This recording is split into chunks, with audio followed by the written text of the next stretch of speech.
Hello, my dear friends. Welcome to our channel Prem Mobile Civil. I am Prem Kumar, and in this video we are going to discuss about UPSC Mains GS4 Ethics का hand written notes discuss करेंगे। इसमें lecture number 1 रहेगा। देख सकते हैं ये UPSC के website से सिलेबस लिखा हुआ है। ये यहाँ पे एथिक्स एंड ह्यूमन इंटरफेस पहला वाला हम लोग चैप्टर डिस्कस करेंगे। टॉपिक्स 1 रहेगा इसमें, ठीक है। आप लोग यहाँ पे यूपीएससी का जो ऑफिशियल वेबसाइट पे जो सिलेबस दिया हुआ है उसको देख सकते हैं। ये कैंडिडेट का प्रॉब्लम सॉल्विंग अप्रोच देखना चाहते हैं ये, और केस स्टडी पे भी उनका मतलब क्या व्यू है उसको देखना चाहते हैं। और यहाँ पे जितना भी कोई की पॉइंट होता है उसका हिंदी भी लिख लीजिएगा अगर इंग्लिश में प्रॉब्लम हो तो। आप देख सकते हैं इसमें 1 2 3 4 5 6 7 8 टॉपिक्स में डिवाइड है। केस स्टडी 8वां को हम लोग काउंट नहीं करेंगे, वो अलग से पीवाईक्यू में ये डिस्कशन होगा। 7 जो टॉपिक्स है उसमें हम लोगों का पहला वाला चैप्टर है, उसमें टॉपिक 1 है और टॉपिक 2 है ह्यूमन वैल्यूज। नेक्स्ट वीडियो में ये ह्यूमन वैल्यूज करेंगे। इसमें एथिक्स एंड ह्यूमन इंटरफेस में आपको essence determinants and consequences of ethics human action वाला डिस्कस करेंगे। एक एक टॉपिक्स का डिस्कशन होगा, उससे एक्स्ट्रा भी होगा। डायमेंशन क्या है एथिक्स का प्राइवेट और पब्लिक रिलेशनशिप में क्या चीज़ें हैं तो उसको हम लोग देखेंगे। यहाँ पे आप देख सकते हैं ये हम लोग पहले एथिक्स का कुछ डिफिनेशन, लॉ, मोरल्स, मोरालिटी उसके बारे में, फिर इसेंस, फिर डिटर्मिनेंट्स, फिर कंसिक्वेंसेज उसी तरह से देखेंगे। डायमेंशन और ethics in public and private relationship देखिए इस तरह से आप लोग भी लिख लीजिएगा ताकि आपको क्लैरिटी बने। और ये नोट्स मांगिएगा मत लिखिएगा क्योंकि आपको मेंस में लास्ट में लिखना ही है, तो ये चीज़ है। चलिए लेट्स स्टार्ट कि क्या ये है। देखिए सबसे पहले आप चैनल पर नए तो सब्सक्राइब कर लेंगे, इट्स माय हम्बल रिक्वेस्ट।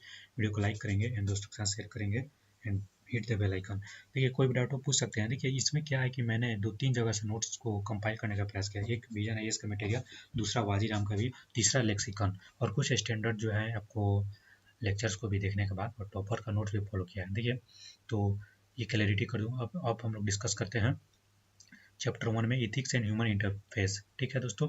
तो स्टार्ट करते हैं। देखिए इथिक्स नाम सुनकर आपको क्या हिंदी का वर्ड आपको पता होगा, नीति शास्त्र।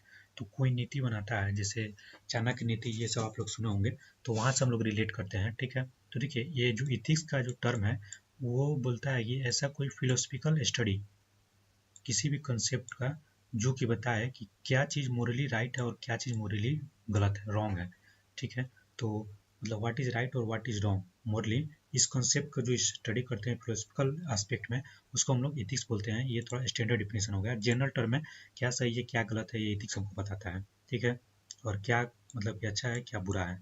जैसे आप लोग किसी का मर्डर कर देंगे तो क्या है, आपका इंस्टीट्यूशन क्या बोलता है कि वो गलत है, और लॉ भी उस तरह से बना हुआ है। तो आगे हम लोग देखेंगे इथिक्स और लॉ में क्या डिफरेंस है, मोरालिटी और लॉ में भी ये सॉरी इथिक्स में क्या डिफरेंस है। तो देखिए ये इथिक्स जो है गाइडिंग लाइट है एक ह्यूमन के कंडक्ट का, ह्यूमन का जो बिहेवियर हो कैसा हो उसको एक लाइट बताता है, एक पाथ बताता है। तो ये आप लोग छोटा सा कीवर्ड याद कर लेंगे, guiding light of human conduct. तो अब एक और चीज़ है यहाँ पे, यानी सिस्टम और code of moral rules principle और वैल्यूज, इसको इथिक्स बोलते हैं। देखिए इथिक्स जो है आपको मतलब कि चेंज होता है जैसे कि टाइम बदलता है, स्पेस बदलता है, जगह उसके अकॉर्डिंग। तो ये रूल्स है, प्रिंसिपल है, और उसमें जो वैल्यूज़ है, मोरल वैल्यूज़ आगे हम लोग डिस्कस भी करेंगे। तो जैसे ट्रूथफुलनेस हो गया, ऑनेस्टी हो गया, ये सब।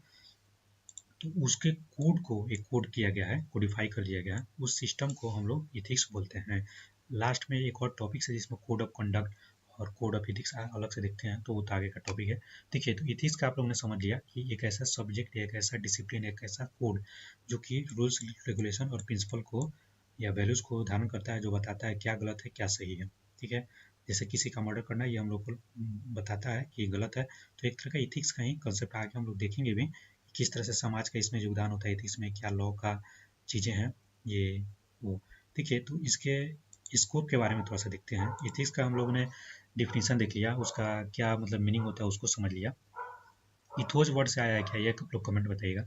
स्कोप है कि एथिक्स का जैसे कि सब्जेक्ट मैटर पे, जैसे कि ये मतलब कि देखिए ये स्कोप के बारे में हम लोग जो ब्रांच ऑफ एथिक्स आगे देखेंगे, जैसे कि आपको मिलेगा डिस्क्रिप्टिव एथिक्स, मेटा एथिक्स, वो सब ये स्कोप में ही आएगा।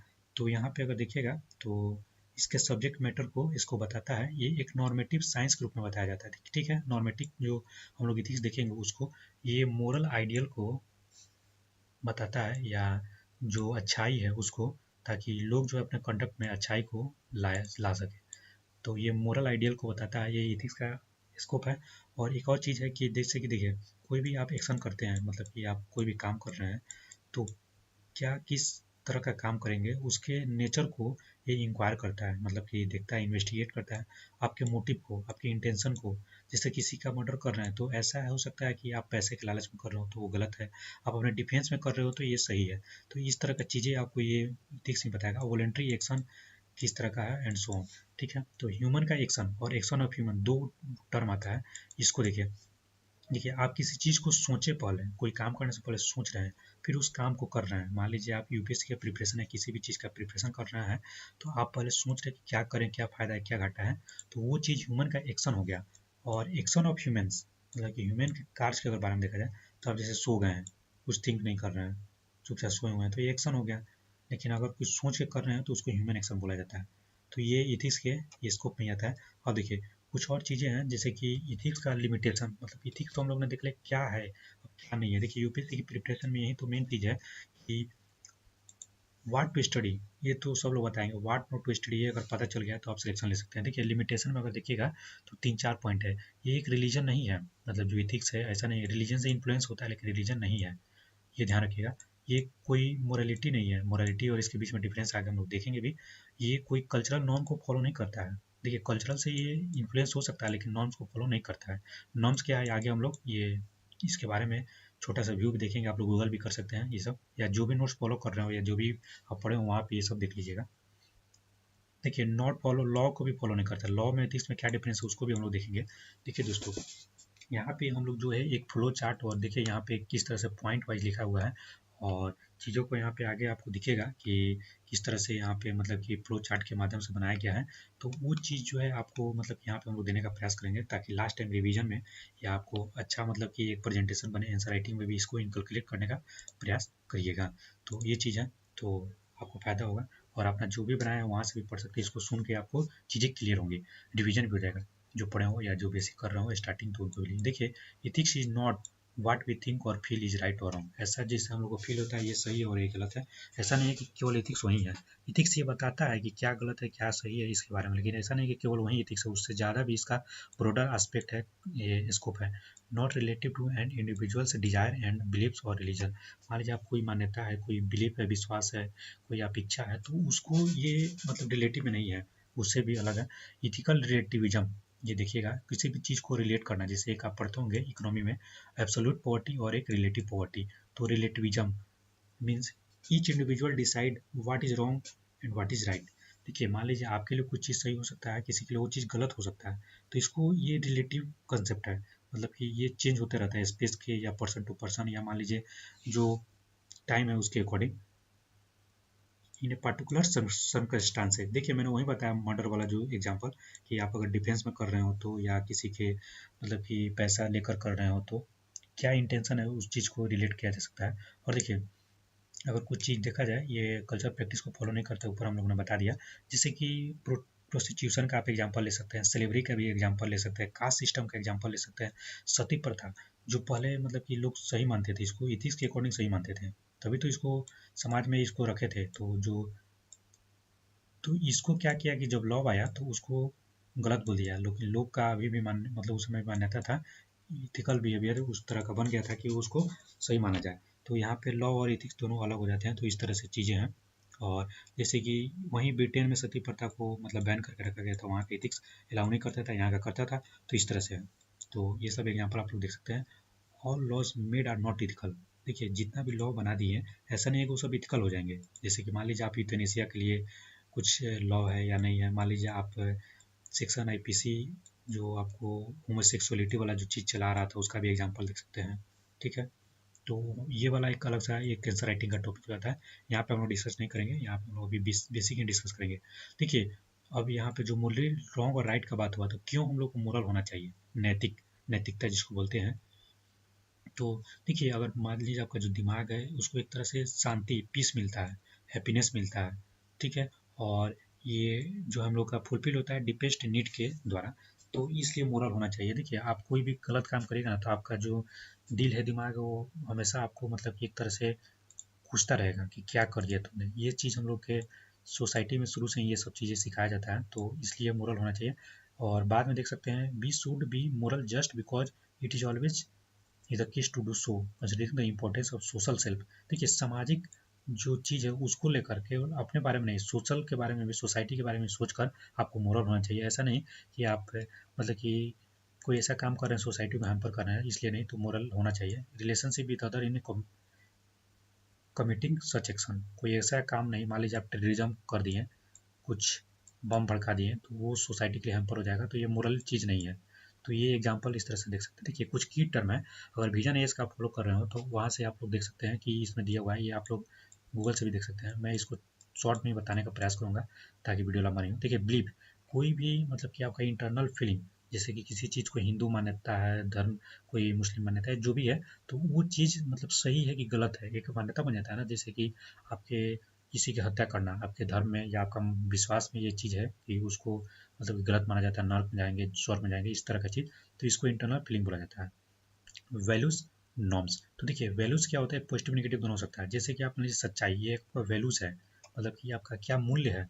तो जैसे कि ये यूनिवर्सली एक्सेप्टेड होता है, प्रिंसिपल है एक, ठीक है। तो यहाँ से प्रिंसिपल हम लोग यहाँ पे अब देख लेंगे। जैसे कि इक्वालिटी, सभी को इक्वालिटी दिया जाए, आर्टिकल नंबर 14 आप लोग पॉलिटी से देख सकते हैं। एक सिद्धांत होता है, जैसे आपका क्या सिद्धांत है, लोग बोलते हैं ना कि यार ये बहुत सिद्धांतवादी व्यक्ति है, तो इस तरह से एक रूल्स या लॉ को ये यूनिवर्सली रूप से अगर फॉलो किया जाए उसको प्रिंसिपल बोलते हैं, ठीक है दोस्तों। तो ये चीज़ है। देखिए यहाँ पे हम लोग पॉलिटी, इकोनॉमी, इथिक्स को जोड़ चुके हैं, हिस्ट्री को भी अभी आगे हम लोग जोड़ेंगे। तो हिस्ट्री, अब ज्योग्राफी को भी जोड़ सकते हैं आप लोग। कुछ कुछ चीज़ें हैं जैसे कि स्पेस के अकॉर्डिंग मतलब कि चेंज होता है जगह, तो उसमें भी इथिक्स चेंज होता है, उसको भी हम लोग देखेंगे। तो history, geography, economy, polity, art and culture का तो कल्चरल रिलेटिविज्म आप लोगों ने देखा ही, ठीक है। इन्वायरमेंट का भी इम्पैक्ट पड़ता है, इन्वायरमेंटल एथिक्स होता है, तो ये सब देखिएगा। तो ये हो गया। और नॉर्म्स क्या होता है, सोशली एक्सेप्टेबल, मतलब सोसाइटी जो है कुछ एक मतलब कि रूल्स टाइप का बना देती है, एक नॉर्म्स बना देती है जिससे कि आपका बिहेवियर गाइड हो। मतलब ऐसा नहीं कि आप सोसाइटी में कुछ भी कर रहे हैं, तो ये चीज़ के लिए ये किया जाता है। जैसे कि आप बड़ों को गाली नहीं दे सकते, इस तरह का सोसाइटी में नॉर्म्स बनाया गया ना, रिस्पेक्ट देना, इस तरह का। मोरल्स, मोरल्स क्या होता है आगे हम लोग देखेंगे भी, ये मोरालिटी वाला आगे बहुत ही अच्छा से। तो देखिए जैसे जैन का आप 5 सिद्धांत देखते होंगे, उसको मोरल बोल सकते हैं। जैसे ऐसे चोरी नहीं करना है आपको, और भी चीज़ें हैं, ब्रह्मचर्य वगैरह। तो गाइडिंग प्रिंसिपल होता है मोरल, जैसे कि क्या राइट है, क्या गलत है, क्या सही है, मोरल ही आपको गाइड करता है। ऊपर हम लोगों ने देखा भी था मोरल क्या होना है, तो वहाँ से आप रिलेट कर सकते हैं। अब देखिए जो स्कोप था ना, स्कोप ऑफ एथिक्स, उसी के अंदर आप लोग ब्रांच ऑफ एथिक्स देख सकते हैं। यहाँ पे अब डायमेंशन ऑफ एथिक्स जो है वहाँ पे भी रिलेट कर सकते हैं। डायमेंशन ऑफ एथिक्स में भी इस चीज़ को पढ़ेंगे हम लोग। देखिए तो यहाँ पे अगर देखिएगा दोस्तों, तो 3-4 चीज़ें हैं। यहाँ पे मैं आप लोगों को थोड़ा सा दिखा दूँ। डिस्क्रिप्टिव इथिक्स है एक, ठीक है, और उसके बाद नॉर्मेटिक इथिक्स है। फिर आपको एक और है ये मेटा इथिक्स, ठीक है, और उसके बाद एक और है अप्लाइड इथिक्स। अप्लाइड इथिक्स में बहुत सारा आता है, तो उसको भी आप लोग देख सकते हैं। जैसे कि इन्वायरमेंट इथिक्स है, इसके बारे में डिटेल दिया हुआ है विजन वाले में, अगर वो फॉलो कर रहे हो तो देख सकते हैं। इसके बारे में क्वेश्चन प्रैक्टिस ही करिएगा, यहाँ पे हम लोग ज़्यादा उसको डिटेल नहीं करेंगे। देखिए यहाँ पे है ब्रांचेज ऑफ इथिक्स। तो जैसे डिस्क्रिप्टिव इथिक्स क्या होता है, ये एक तरह का मतलब कि इथिक्स का ही ब्रांच है जिसमें कि एम्पिरिकल रिसर्च जो है आपको किया जाता है, और वो जो है आपकी एटीट्यूड में, किसी भी इंडिविजुअल या कोई भी ग्रुप है उस पीपल में, उसके एटीट्यूड में ये चीज़ आ जाता है एम्पिरिकल रिसर्च के द्वारा, तो उसको हम लोग डिस्क्रिप्टिव बोलते हैं।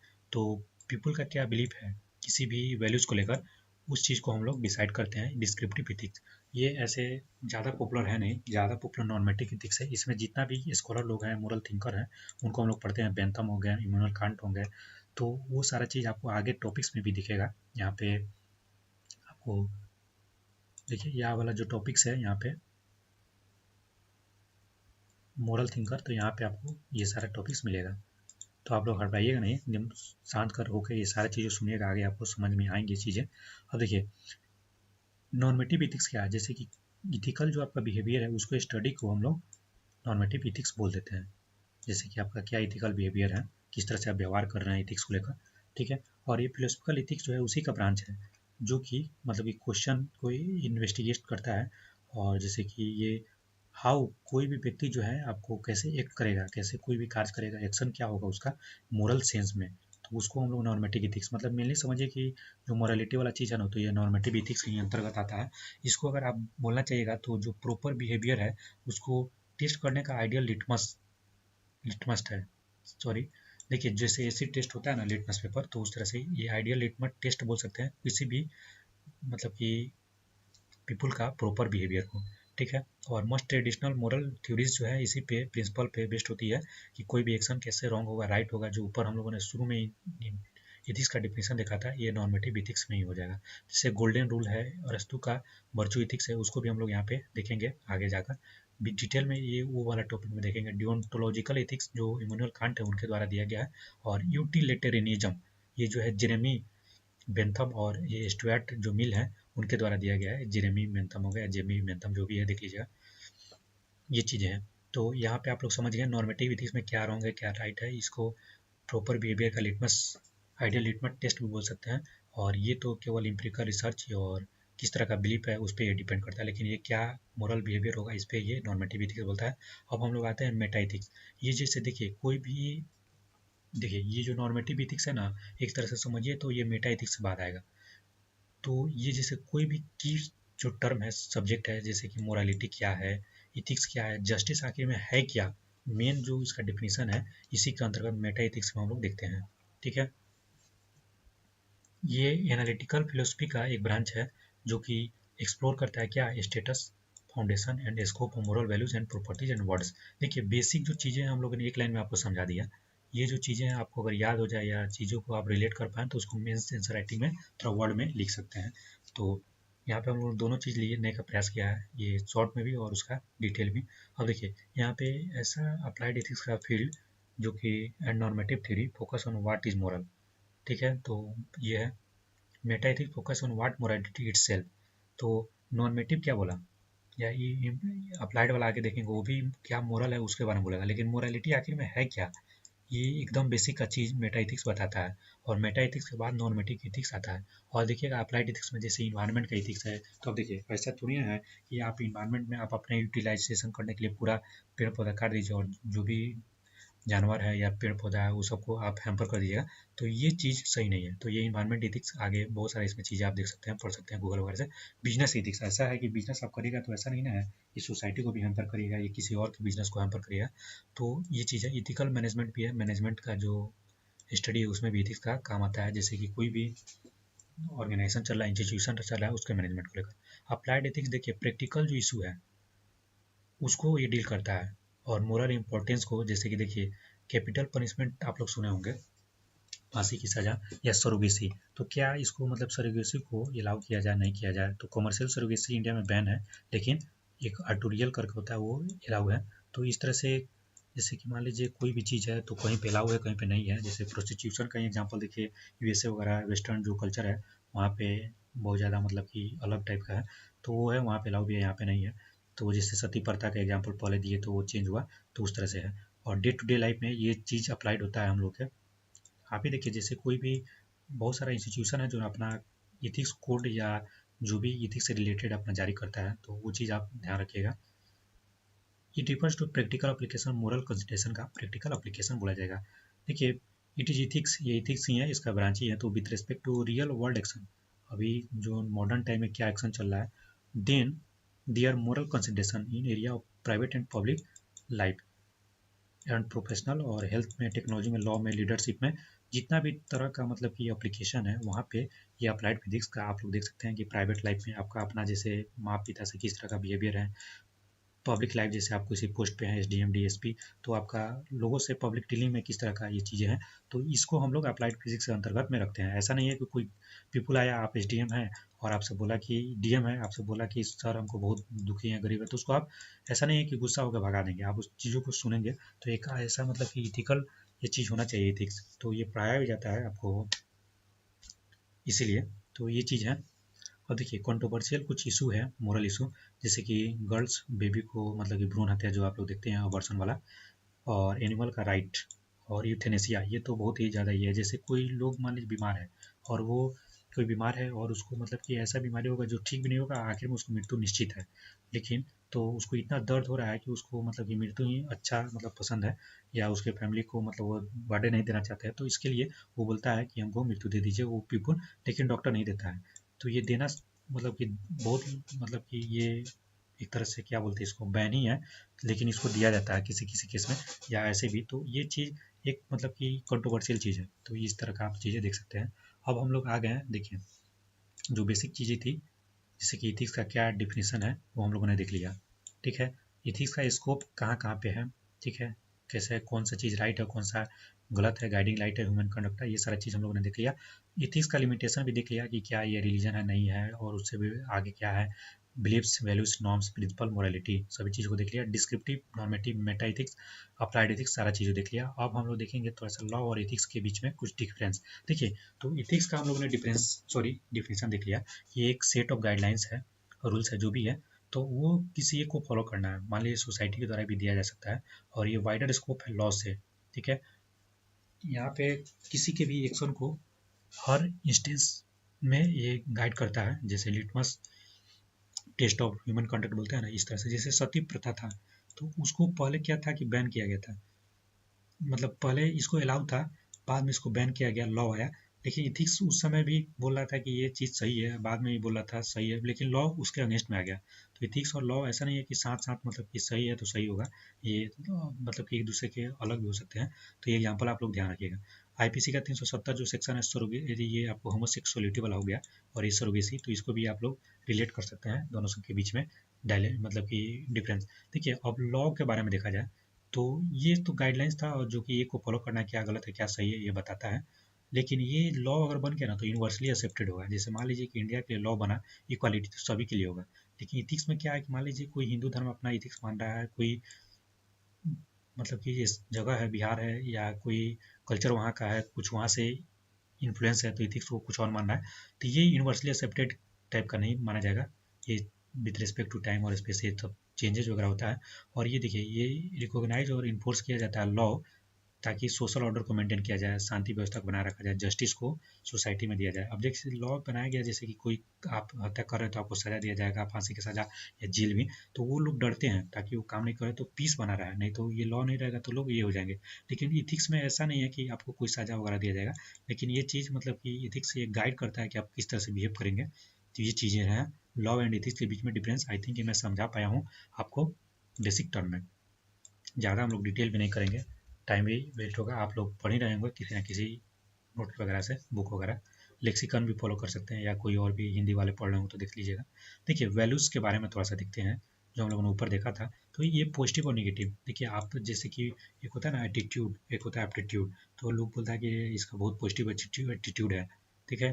एटीट्यूड ये चीज़ किसी भी चीज़ के प्रति आपका क्या है, मतलब कि रिस्पॉन्स है, एक्शन है, उसको बोलते हैं। एप्टीट्यूड तो हो गया कि किस तरह का आप रीजनिंग और लॉजिकल थिंकिंग है किसी चीज़ को सोल्व करने का, तो वो चीज़ है। देखिए वैल्यूज जो है आपको प्रोडक्टिव भी हो सकता है, अनप्रोडक्टिव भी हो सकता है, और परमानेंट भी हो सकता है, ट्रांजिएंट भी मतलब टेम्पोररी भी हो सकता है, ठीक है। तो वैल्यूज़ के आगे हम लोग देखेंगे भी, ये वैल्यूज़ क्या है, इंट्रिंसिक एक्सट्रिंसिक दोनों भी देखेंगे फ्लो चार्ट से। अभी हम लोग देखते हैं थोड़ा सा मोरालिटी और इथिक्स के बीच में डिफरेंस। जैसे हम लोगों ने देखा लॉ और इथिक्स, उस तरह से मोरालिटी और इथिक्स के बीच में डिफरेंस देख लेते हैं। देखिए मोरालिटी, इथिक्स तो हम लोगों ने कितना बार देख लिया। मोरालिटी क्या होता है, तो मोरल चीज़, मोरल्स मोरल्स हम लोगों ने बताया था यहाँ पे आपको, मोरल्स यहाँ देखिए। तो ये गाइडिंग प्रिंसिपल है, क्या सही है क्या गलत है, जैसे कि जैन का मैंने एग्जांपल दिया था। तो ये सेट ऑफ वैल्यूज़ है जो कि कोई इंडिविजुअल जो है सब्सक्राइब करेगा, मतलब उसको अपनाएगा, तो what hold worth for him, जिसकी उसके लिए उसको मतलब कि वर्थ मतलब कुछ चीज़ें मिलेंगी, वर्थ है उसके लिए। तो जैसे कि आप यहाँ पे मोरल्स देख सकते हैं, कोई आइडिया या ओपिनियन जो कि कोई धारण करता है क्या सही है क्या गलत है, तो सही के लिए ही चीज़ किया जाता है। और इंडिविजुअल का कोई भी प्रिंसिपल जो कि राइट और रॉन्ग को बताता है, गाइडिंग प्रिंसिपल, इसको मोरल बोलते हैं। पर्सनल हो सकता है ये, ठीक है। अब देखिए इथिक्स जो है आपको बताता है क्या राइट है, क्या राइट आपका मतलब रॉन्ग कंडक्ट है। ये हम लोगों ने ऊपर ही देखा था, क्या सही है क्या गलत है, क्या अच्छा है क्या बुरा है, इथिक्स ही बताता है। तो ये भी एक सेट ऑफ प्रिंसिपल ही बोला जाएगा, ये वैल्यूज़ का है, ये प्रिंसिपल का है, तो ये चीज़ है। अब देखिए यहाँ पे इथिक्स के बारे में कुछ चीज़ें देखिए, ये रूल्स है जो कि एक्सटर्नल सोर्स के द्वारा प्रोवाइड किया जाता है, जिससे मोरल्स जो है आपके अंदर पर्सनल से आता है। एथिक्स जो है आपको एक्सटर्नल सोर्स, जैसे समाज के द्वारा या कोड ऑफ कंडक्ट बना दिया गया किसी भी जगह में, तो उसको बोला जाता है। कोई प्रिंसिपल है, जैसे कि किसी धर्म का भी प्रिंसिपल है, तो उसको भी हम लोग इथिक्स के अंतर्गत में रखते हैं। देखिए इथिक्स का जो एस्पेक्ट है या स्कोप है बहुत ब्रॉडर है, जैसे कि स्पेसिफिक रूल और एक्शन बिहेवियर को लेकर बनाया जाए, इथिक्स बोलते हैं। कोई सोशल सिस्टम के द्वारा बना दिया गया है, जैसे मान लीजिए कि बहुत सारा चीज़ में है, जैसे कि शादी अपने इसमें नहीं करना है, कुल में या गोत्र में, तो उस तरह से भी चीज़ें कुछ कुछ होती हैं। तो ये चीज़ को आप लोग रिलेट कर पा रहे हैं। देखिए अब वैल्यूज़ हम लोगों ने देखा था यहाँ पे पॉजिटिव नेगेटिव क्या है, तो उसको हम लोग और अच्छे से देखते हैं कि वैल्यू सिस्टम क्या होता है, वैल्यूज़ क्या होता है। ठीक है दोस्तों, तो यहाँ पे वैल्यूज़ का हम लोग ये देखेंगे यहाँ पे। देखिए, तो वैल्यूज सिस्टम देखने से पहले थोड़ा सा ये देख लेते हैं वैल्यूज होता क्या है। तो देखिए, ये एक ऐसा मोटिव है जो कि पर्पसफुल एक्शन किया जाए, मतलब कि ऐसा नहीं कि कुछ भी आप काम कर रहे हैं, उसके पीछे कुछ पर्पस होना चाहिए, उसका कुछ अच्छा चीज़ निकले रिजल्ट। तो ये चीज़ है। और एक these are the end to which we act and come in many forms. ठीक है, पर्सनल वैल्यूज जैसे कि पर्सनल बिलीफ हो सकता है अबाउट राइट और रॉन्ग एंड मे और may not be consider moral. देखिए, वैल्यूज मोरल हो भी सकता है, नहीं भी हो सकता है, तो ये क्या सही है क्या गलत है ये वैल्यूज से डिसाइड होता है। जैसे कि लोग बोलते हैं ना कि ये आपका मतलब कि एक तरह से रिलीजियस वैल्यू है, कल्चरल वैल्यूज है, बहुत सारा एस्पेक्ट हो सकता है इसका। कल्चरल वैल्यूज जो ऐसा वैल्यू जो कि रिलीजन के द्वारा या सोसाइटी के द्वारा बताया जाए और ये किसी भी एस्पेक्ट में इंपॉर्टेंट बताया, तो वो है self managing mechanism in case of struggle और प्रॉब्लम में ये वैल्यूज़ को भी चीज़ को रखा जा सकता है। तो ये दो टाइप का होता है, इंटेंसिक और एक्सटेंसिक। तो देखिए, ये एब्सोल्यूट होता है, एक होता है रिलेटिव, जैसे हम लोगों ने गरीबी का एग्जांपल दिया था, रिलेटिव पॉवर्टी और एब्सोल्यूट पॉवर्टी। तो मान लीजिए आप गरीब हैं, मान लीजिए आपके पास आप अमीर हैं लेकिन आपसे ज़्यादा अमीर है अगर ये मान लीजिए कि अंबानी जी, तो उसके रिलेटिव में देखा जाए तो आप गरीबी हैं। तो इस तरह से ये होता है। तो इसको आगे हम लोग देखते भी हैं, उससे पहले थोड़ा सा वैल्यू सिस्टम देख लेते हैं कि अब सिस्टम लग गया तो उसका सेट ऑफ वैल्यूज हो जाएगा organisation of beliefs concerning preferable modes of conduct or in states of existing along a continuum of importance. Importance of different values को varies with importance of other in the value system. देखिए, अब ये है जैसे कि one में value honesty over success. मान लीजिए आपको दो चीज़ दिया जाए, जैसे इंटरव्यू का एक क्वेश्चन ही है कि आपको सफलता चाहिए कि ईमानदारी चाहिए। ठीक है, तो आप मान लीजिए जैसे कि सफलता प्राप्त कर लिया लेकिन उसमें ईमानदारी नहीं था, मान लीजिए आपको एग्जाम पास करना था, आपने चीट करके कर लिया, तो क्या चीज़ सही है? तो ये जो वैल्यू सिस्टम है ये बोलता है कि ये गलत है। मतलब कि वैल्यू का दो तीन वैल्यू आ गया ना इसमें, सेट ऑफ वैल्यूज, जैसे ऑनेस्टी भी एक वैल्यू है, सक्सेस भी एक वैल्यू है। तो मान लीजिए कि इसमें आपको ये गलत चीज़ हो गया कि आप ऑनेस्टी को फॉलो नहीं किया और सक्सेस प्राप्त किए। आप सक्सेस प्राप्त नहीं किए लेकिन ऑनेस्टी को फॉलो किए, तो ये आपका इथिक्स मोरल पॉजिटिव होगा और चीज़ें सही होंगी। तो अब देखिए, यहाँ पे हम लोग देख लेंगे थोड़ा सा कि इंट्रिंसिक और एक्सट्रिंसिक वैल्यूज़ क्या होता है। उसके बाद हम लोग का नेक्स्ट टॉपिक आएगा इसेंस ऑफ एथिक्स। ये सब हम लोग का अभी मतलब एक तरह से समझिए तो डिस्क्रिप्शन और इंट्रोडक्शन ही था। आगे हम लोग का जो सिलेबस के अकॉर्डिंग अगर देखा जाए तो ये इसेंस ही टॉपिक्स है हम लोग का स्टार्टिंग में, तो इसको हम लोग देखेंगे। तो ये चीज़ है। देखिए, यहाँ पे अगर देखा जाए तो इंट्रिंसिक में है कि which has worth in its own right, it is an end in itself, अपने आप में खत्म होने वाला चीज़ है। जैसे कि सच्चाई, सुंदरता, गुडनेस, अच्छाईपन, करेज, आपका टेम्परेंस, ये कम्प्लीटली एलोन ये रिटेन होता है। मतलब कि जैसे कि मैं हूँ तो मेरे पास क्या अच्छाई है, मेरे पास कितना साहस है, किसी एग्जाम से स्ट्रगल करने का क्या है, कितना मैं सच बोलता हूँ, ये सारा चीज़ है। तो ये इंट्रिंसिक होता है, अपने आप में होता है। ठीक है, आपके अंदर एक्सट्रिंसिक होता है कि ये अदर वैल्यूज से मतलब कि some other value, it is of instrumental worth only, spectacles are good if eyes are behind this. देखिए, मान लीजिए आप चश्मा लगाएं, अगर मान लीजिए उसके पीछे जो आइज है वो गुड है, spectacles are good if eyes are behind this. देखिए, मान लीजिए जो अंधा लोग हैं, मान लीजिए वो चश्मा लगा रहे हैं तो उसको ये सूट थोड़ी ना करेगा। चश्मा आप लगाए हैं तो मान लीजिए आपका पावर है, आपको दिखना चाहिए ना। और मान लीजिए आपका आँख ही नहीं है और चश्मा लगा रहा है तो आपको सूट करेगा। तो ये चीज़ है। तो एक्सट्रिंसिक वैल्यू इस तरह का मतलब चीज़ें हैं जो कि बाहरी चीज़ें आती है। ठीक है, और ये आपके अंदर की चीज़ें हैं इंट्रिंसिक। आई थिंक मैं समझा पाया हूँ। तो ये चीज़ें हैं। और यहाँ पे हम लोग देखेंगे इसेंस ऑफ एथिक्स।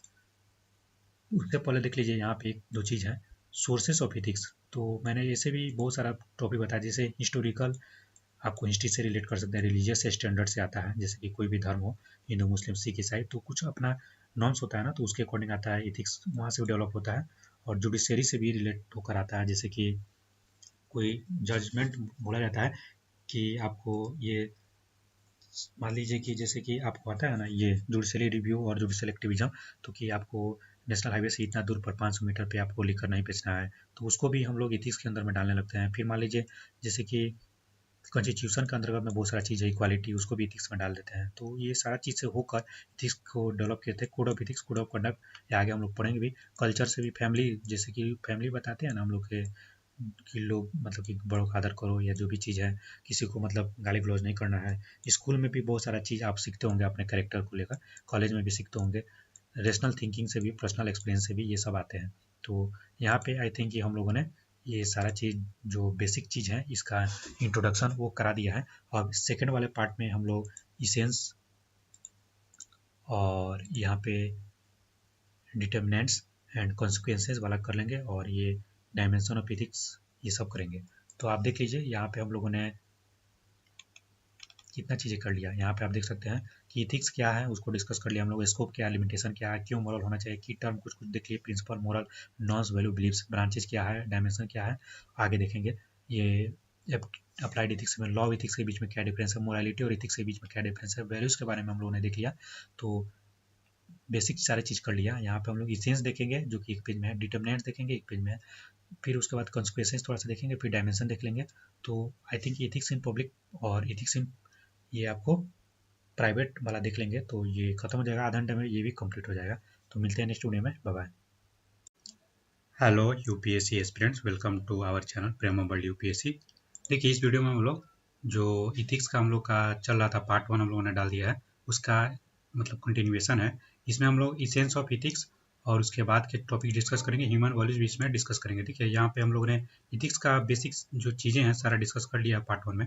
उसके बाद इसेंस, डिटर्मिनेंट्स और कॉन्सिक्वेंसेज इस पार्ट में, और पब्लिक, और यहाँ पे आप देख सकते हैं उसका डायमेंशन, और पब्लिक और प्राइवेट लाइफ में क्या ह्यूमन वैल्यूज़ का इथिक्स का इंपॉर्टेंस उसको डिस्कस करेंगे, और फिर ह्यूमन वैल्यूज। तो स्टार्ट करते हैं। चैनल पर नए हो तो सब्सक्राइब कर लेंगे, इसमें वाली वीडियो को लाइक कर लेंगे। देखिए इसेंशियल वर्ड से आपको थोड़ा सा इसका मतलब रैमिंग हो रहा होगा।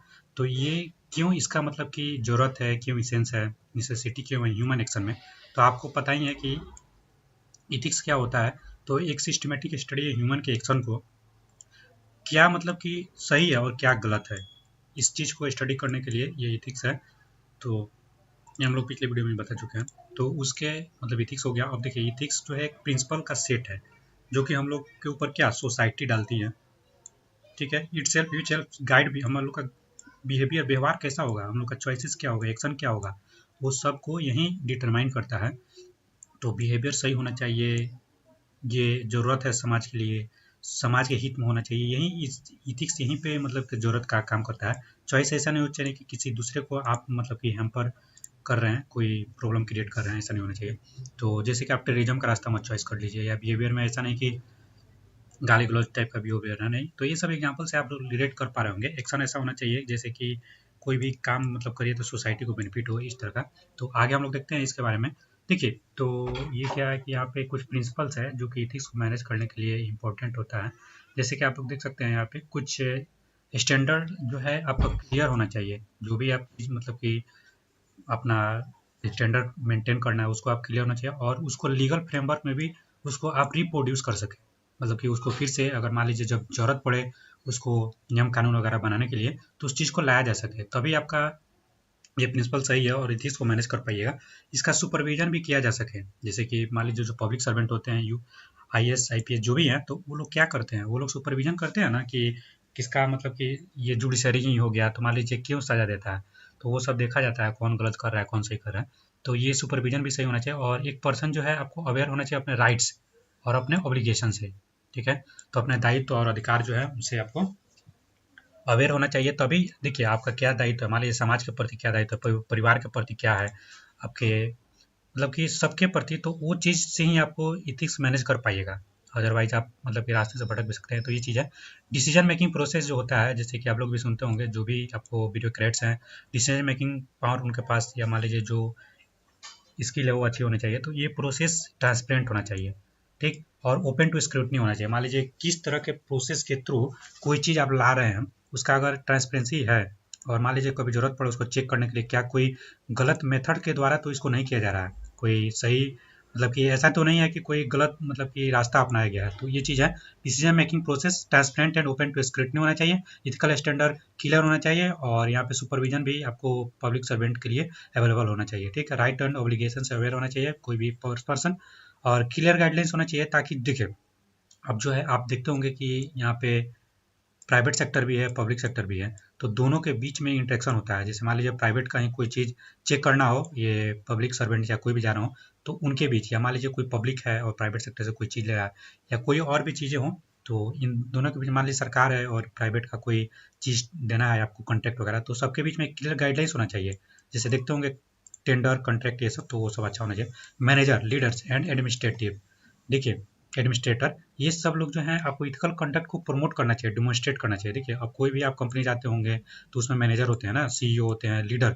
हमारे देश में जो लीडर हैं वहीं अच्छे से मतलब कि संदेश नहीं देंगे, या मान लीजिए जो इथिकल चीज़ है उसको नहीं बढ़ावा देंगे, गलत चीज़ों को बढ़ावा देंगे, तो फिर सही होगा? नहीं होगा।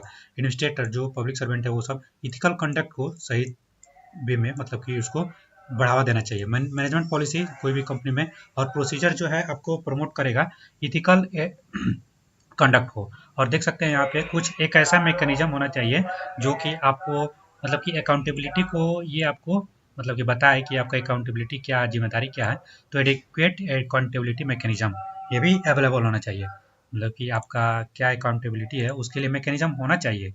ठीक, और यहाँ पे देखिए कुछ अप्रोप्रिएट प्रोसीजर है और सैंक्शन भी आपको लगा सकते हैं, एग्जिस्ट होता है टू डील विथ मिसकंडक्ट। मान लीजिए कोई मिसकंडक्ट कर रहा है, आपको भी जैसे देखते होंगे, मान लीजिए कि राह चलते कोई छेड़खानी कर रहा है, कुछ भी कर रहा है, तो उस चीज़ को आप मतलब कि सैंक्शन लगाया जा सकता है। या मान लीजिए कोई गलत तरीका से किसी मान लीजिए गरीब के साथ व्यवहार कर रहा है या कुछ भी कर रहा है, या कोई चोर है, तो ये सब मिसकंडक्ट को रोकने के लिए प्रोसीजर होना चाहिए, सैंक्शन होना चाहिए। ठीक, तो ये चीज़ है। अब देखिए यहाँ पे हम लोगों ने देखा कि क्या ज़रूरत है, कैसे उसको मैनेज करेंगे।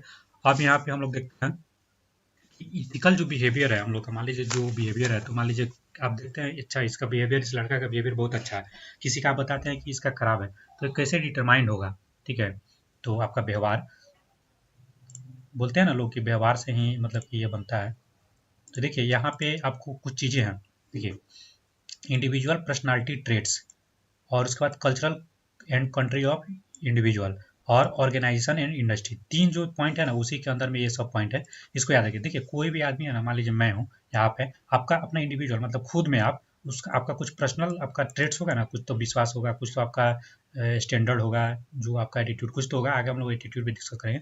वैल्यू सिस्टम तो होगा ना, आप कैसे इतना दिन मतलब बड़े हुए हैं, आप बिगनिंग कैसा हुआ है, आपको टीचर से क्या शिक्षा मिली है, घर से क्या शिक्षा मिली है, माँ बाप से क्या, कुछ तो आपका सोसाइटी का बिलीफ भी होगा ना, रिलीजन से लेकर या कुछ भी है, कुछ एक्सपीरियंस सीखे होंगे आप लोग। जैसे कोई चोर पकड़ा रहा है तो उसको सजा मिल रहा है, तो आप लोग सोच रहे होंगे कि चोरी नहीं करना है, बचपन में ये टीचर मतलब कि होमवर्क नहीं करने पे पिटता है, तो ये सारा चीज़ आप लोग रिलेट कर पा रहे होंगे। तो ये आपका इंडिविजुअल या पर्सनल ट्रेट्स हो जाएगा। तो यही रिलीजियस वाला में गॉड एंड रिलीजन। ठीक है, आपका कुछ इंस्टीट्यूशन भी हो सकता है, जैसे आप कुछ करने जाते होंगे ना, किसी का मान लीजिए सामान कभी उठाने में जाते होंगे, सोचते होंगे कि नहीं नहीं नहीं उठाना चाहिए, आपका अंतर मन से ये चीज़ निकलता है, तो वो कंसाइंस होता है। ठीक है, और देखिए ये कल्चरल या कंट्री ऑफ इंडिविजुअल, मान लीजिए आप यूएसए का किसी व्यक्ति को लेकर आ जाइए, तो वेस्टर्न सोसाइटी, वेस्टर्न मतलब कि जो चीज़ें है उसको फॉलो करेगा। मान लीजिए कपड़ा पहनावा उसका अलग होगा, उसका बात करने का, उसका रहन सहन, वो सब अलग होगा। हम लोग के यहाँ मान लीजिए साड़ी में लोग रहते हैं या जो भी है, तो थोड़ा सा या गांव से रिलेट कर सकते हैं, तो उसका कल्चर किस तरह का है उससे भी इम्पैक्ट करता है। उसके अंदर सोसाइटी भी आ सकता है, ठीक, उसमें फैमिली भी आ सकता है, टीचर, लाइफ एक्सपीरियंस सब आ जाएगा। अब देखिए कोई भी ऑर्गेनाइजेशन, मान लीजिए इंडस्ट्री में आप काम कर रहे हैं, आप कहीं पे पढ़ा रहे हैं, ये सारा चीज़ तो वो भी मतलब कि इंपॉर्टेंट होता है। किस तरह का लॉ वहाँ पे फॉलो हो रहा था, किस तरह का वहाँ पे लीडरशिप दिया जा रहा था, मान लीजिए उस तरह का किस तरह का फिलोसफी फॉलो हो रहा था, क्या मतलब किस देश में किस तरह का कॉन्स्टिट्यूशन है, या मान लीजिए सेट ऑफ रूल्स है जिस भी ऑर्गेनाइजेशन में आप काम कर रहे हैं, तो वो चीज़। अब देखिए तो ये तो हो गया आपका मतलब कि डिटरमिनेंट्स करने के लिए कुछ इथिकल बिहेवियर का है।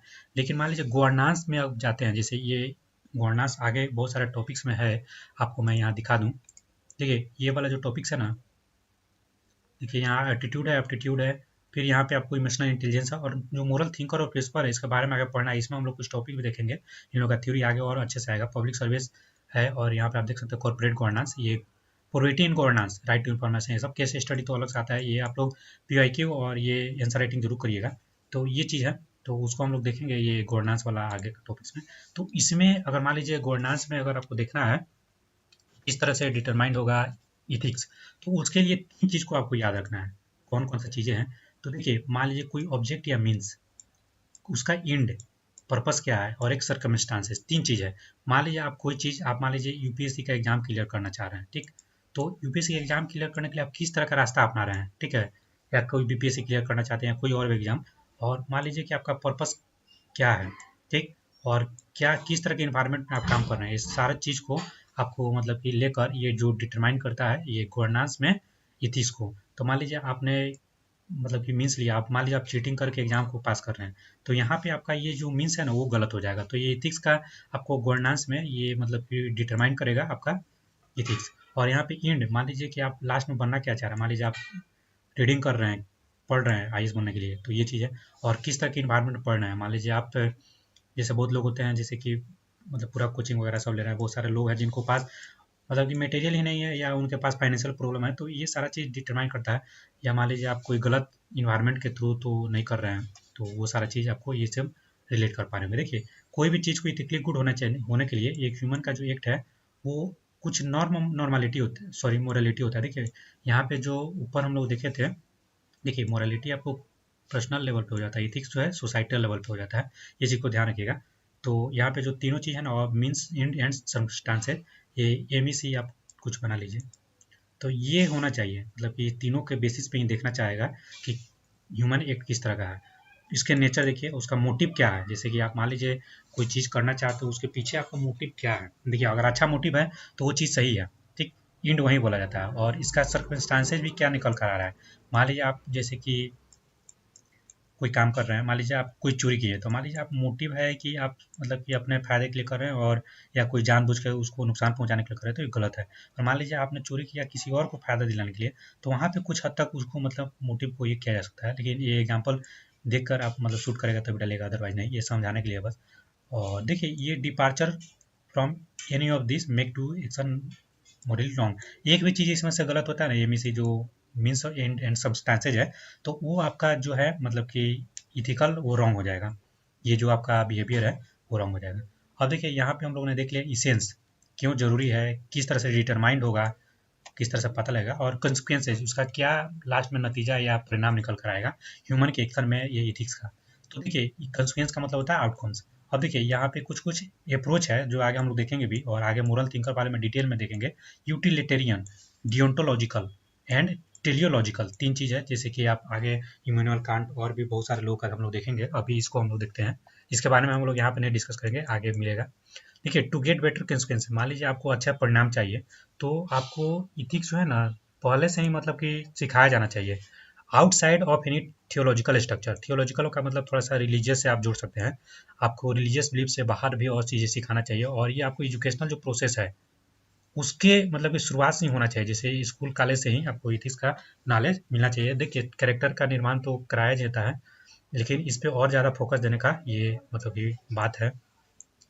ठीक है दोस्तों, अब देखिए यहाँ पे जो है एक बेंथम जी हैं, जेरेमी बेंथम, उनके द्वारा यहाँ पे कुछ चीज़ें दिया गया है, मतलब वो जो कंसिक्वेंसेज है इथिक्स का, उनको इन्होंने कुछ क्लासिफाई किया है। देखिए, कोई भी मान लीजिए आप एक्शन किए हैं, तो उसके क्या आपको प्लेजर और पेन कितना इंटेंसिटी तक मिला, ठीक। जैसे आप कोई काम करते हैं तो आपको बहुत मतलब जैसे कि मान लीजिए आपका हॉबी है क्रिकेट खेलना, तो आप क्रिकेट खेलते हैं तो आपको बहुत ज़्यादा मतलब कि हॉबी मतलब खुशी मिल रहा है। जैसे कि आप देखते होंगे कोई कोई साइको है, ये कुछ बनाया जाता है तो वो मर्डर करते हैं तो उनको मिलता है ये प्लेजर, या जो भी है, आप मान लीजिए पेन भी मिल रहा है, वो दोनों के परिप्रेक्ष्य में देखिए। तो ये उस पर डिपेंड करता है, उसके बाद कितना ड्यूरेशन तक उसको आपको प्लेन या प्लेजर मिला है, उसका कितना सर्टेनिटी और अनसर्टेनिटी है, मतलब निश्चित है कि नहीं है, उसका नियरनेस और रिमोटनेस, मान लीजिए कि आपको कितना मतलब कि हद तक उसको आपके दिल तक छू रहा है या नहीं, तो भी है, और उसका एक्सटेंड कहाँ तक है, विस्तार। तो ये 5 पॉइंट याद रखिएगा, अगर कहीं पे डायरेक्ट पूछ लिया तो इस तरह का पूछता है मोरल थिंकर वाले टॉपिक में, तो वहाँ हम लोग देखेंगे। देखिए दोस्तों, अभी तक चैनल को सब्सक्राइब नहीं किए तो सब्सक्राइब कर लीजिएगा, और हम लोग पहला पार्ट नहीं देखो तो देख लीजिएगा, और इसको फिर हम लोग मैराथन में डाल देंगे। और एंथ्रोपोलॉजी किसी का सब्जेक्ट हो तो हमारे प्रेमम वर्ल्ड एंथ्रोपोलॉजी नाम से ही, प्रेमम वर्ल्ड में ही एंथ्रोपोलॉजी लगा दीजिएगा, तो ये चैनल हम लोग का है। आपको वहाँ पे हम लोग एंथ्रोपोलॉजी का नोट्स डिस्कशन कर रहे हैं इसी फॉर्मेट में, तो आप लोग देख सकते हैं। और बीपीएससी के लिए अगर घटना चक्र वगैरह देखना चाहते हो तो प्रेमम वर्ल्ड बीपीएससी चैनल पर आप लोग देख सकते हैं। इन्वायरमेंट, इकोनॉमी, हिस्ट्री, साइंस सब हम लोग डाले हैं। अब देखिए, डायमेंशन ऑफ इथिक्स, मान लीजिए इथिक्स है, तो उसका क्या क्या डायमेंशन होगा। जैसे आप लोग देखते हैं ना, किसी भी टॉपिक को लिखने के लिए आप डायमेंशन, जैसे ऐसे में लिखते हैं पॉलिटिकल एस्पेक्ट अलग सा डायमेंशन, कल्चरल अलग सा, उसका सोशल अलग सा, इकोनॉमिक अलग सा, साइंस एंड टेक्नोलॉजिकल अलग सा, उसी तरह से इसका क्या डायमेंशन है। तो देखिए, जो हम लोग ब्रांचेज ऑफ इथिक्स पढ़े थे, meta ethics, normative ethics, applied ethics, इसी तरह का ये चीज़ है और इसी को एक्सप्लेन कर दिया गया है। देखिए, डायमेंशन क्या करता है ना कि कोई भी इथिकल डिसीजन लेने में, मान लीजिए कोई कॉम्प्लेक्स सिचुएशन, इथिकल डायलेमा का केस आपके पास है, तो उस समय आपको ये हेल्प करता है डायमेंशन। जैसे देखिए, नॉन मेटा इथिक्स क्या है, जैसे कि आप मान लीजिए कि नेचर और स्टेटस, कोई भी मोरालिटी है, मतलब कि नैतिकता, उसका क्या स्टेटस है, क्या नेचर है, उसके बारे में मेटा इथिक्स में है। और क्या नेचर और मीनिंग है मोरल जजमेंट का, उसको भी इसमें हम लोग देखते हैं। और देखिए, ये आप फंडामेंटल कुछ रूल्स है, प्रिंसिपल है, वैल्यूज है, उसको मोरल जजमेंट में अगर लागू करना है तो नॉर्मेटिक इथिक्स। ठीक, मतलब देखिए, ये इसमें था ना, जैसे कि हम लोग बताए थे, जो मेन चीज़, मतलब कि जो बेसिक चीज़ों को डिस्कस करेगा वो नॉर्मेटिक उस तरह का था, ये देख लीजिएगा। और इसमें देखिए, प्रैक्टिकल एप्लीकेशन इथिक्स का क्या है। जैसे मान लीजिए आपने ये इथिक्स पढ़ ही रहा, तो उसको कहाँ अप्लाई करिएगा। उसको अप्लाइड इथिक्स में हम लोग पढ़ते हैं, जैसे इन्वायरमेंटल हो गया, टेक्नोलॉजिकल इथिक्स, ये सब है आगे। जैसे मान लीजिए आप कोई काम ही कर रहे हैं, अब जैसे कि इंडस्ट्री लगा दी है और इन्वायरमेंट को इतना ज़्यादा इम्पैक्ट हो रहा है और लोगों को मतलब कि उसे हम ही देखने को मिल रहा है, तो ये चीज़ इथिकल सही नहीं है। तो ये चीज़ है, ठीक है। और यहाँ पे आप जो नॉर्मेटिक इथिक्स है ना, उसके अंदर में जैसे कंसिक्वेंटलिस्ट अप्रोच हम लोग देखते हैं, जिसको यूटिलिटेरियन अप्रोच बोलते हैं, हम लोग यहाँ डिस्कस भी करेंगे अभी।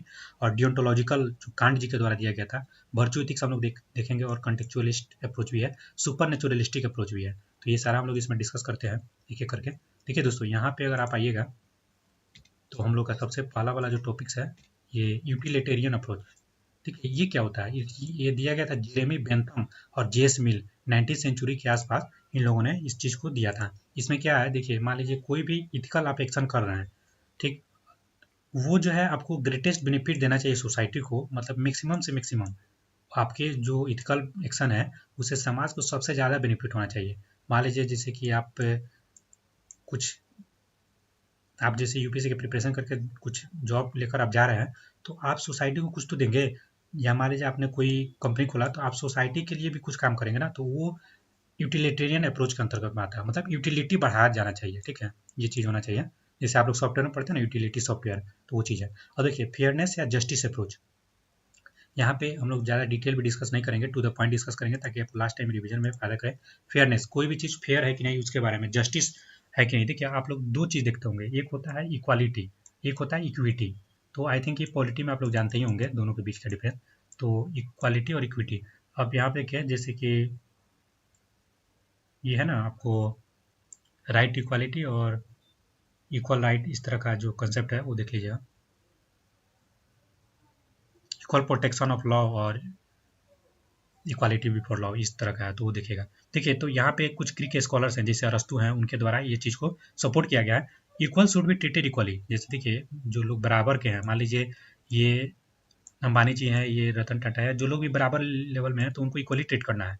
लाइक शुड बी लाइक, ठीक है, जो मतलब कि एक समान है, उनको भी एक समान ही ट्रीट करना है। लेकिन मान लीजिए कुछ लोग हैं जो अनइक्वल हैं, should be treated differentially with equity, उनको थोड़ा डिफरेंशियली ट्रीट करना है, उनको थोड़ा अच्छे से ट्रीट करना है, इक्विटी देना है। इक्विटी का मतलब उनको, मतलब मान लीजिए किसी कारणवश वो पीछे हैं, तो उनको उनके बराबर लाने के लिए ये काम करना है। जैसे देखिए, मान लीजिए कोई डिसेबल्ड पर्सन है, ठीक, तो मान लीजिए वो, मान लीजिए कि उसका तो ये नहीं है, मान लीजिए जो भी नेचर है या जिस तरह से भी उसको मिला है, तो वो जो है आपको जो, मतलब कि जो नॉर्मल व्यक्ति है, उसके कंपेरिजन में इसको शिक्षा में मान लीजिए पिछड़ रहा है किसी कारणवश, तो उसको बराबर का अधिकार, ये आपको एम्प्लॉयमेंट में उस तरह का अधिकार देना चाहिए।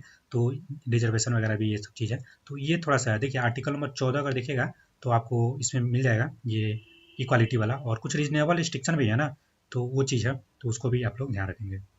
अब देखिए, रॉल्स का थ्योरी था जस्टिस को लेकर, रॉल्स का थ्योरी, तो जैसे हम लोग जेरेमी बेंथम जेम्स मिल का देखिए, उसी तरह से जॉन रॉल्स का थ्योरी देखिएगा जस्टिस को लेकर। तो ये क्या बोले थे ना, कि जैसे कि टू फंडामेंटल प्रिंसिपल जस्टिस का है, कौन कौन सा, इक्विटी एंड इक्वालिटी, वही चीज़ ऊपर जो हम लोग डिस्कस किए, उसी के अराउंड में ये एडेप्टेशन जो है ये घूमता है। तो रॉल्स का ये थ्योरी है, ये छोटा में ही अभी लोग यहाँ डिस्कस कर रहे हैं, आगे जो टॉपिक्स है ना, उसमें हम लोग मोरल थिंकर वाले में अच्छे से डिस्कस करेंगे। अब देखिए, यहाँ पे द राइट अप्रोच, राइट का मतलब है कोई सही चीज़ अप्रोच होना चाहिए, इमैनुअल कांट ने दिया था। और जैसे कि पीपल, इन्होंने बोला था कि लोग जो है फ्रीली चूज कर सकते हैं क्या वो करना चाहते हैं, टू डू बाय देमसेल्फ, ठीक, वो मतलब खुद से सही रास्ता चुने, ये इनका कहना था, ऐसा नहीं कि कोई प्रेशर डाले कि आप सही करिए इस तरह से। लेकिन आजकल ऐसा हो कहाँ रहा है, ये चीज़ ध्यान रखिएगा। वर्चू अप्रोच के बारे में देखिएगा, एक प्रिमिटिव अप्रोच है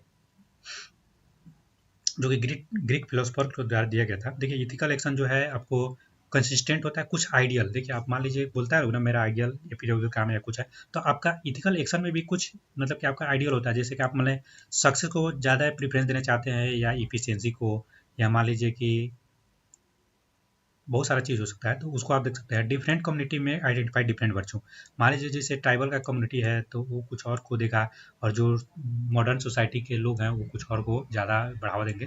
तो ये चीज़ है।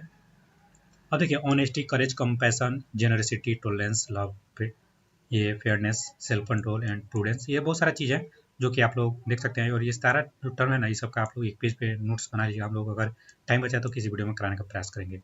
तो ये चीज़ है, जैसे मान लीजिए कोई होता है ना कि जैसे सक्सेस और ऑनेस्टी, मान लीजिए आप कोई मतलब कि एग्जाम पास कर रहे हैं और आप मान लीजिए ऑनेस्ट नहीं है, आप चीटिंग करके पास कर रहे हैं या कुछ घूस देकर निकल रहे हैं, तो ये आपको सक्सेस आपके लिए ज़्यादा ये मतलब कि ज़्यादा प्रायोरिटी है आपका ऑनेस्टी के ऊपर। तो ये सही नहीं है इथिकल के डायरेक्शन में। तो यही चीज़ है आपको कि ये कुछ आइडियल होता है अपना अपना, तो उस तरह से कॉमन गुड अप्रोच के बारे में देखिएगा। तो मतलब कि सभी का भलाई हो, ये नाम में ही है कॉमन गुड अप्रोच, ठीक है दोस्तों।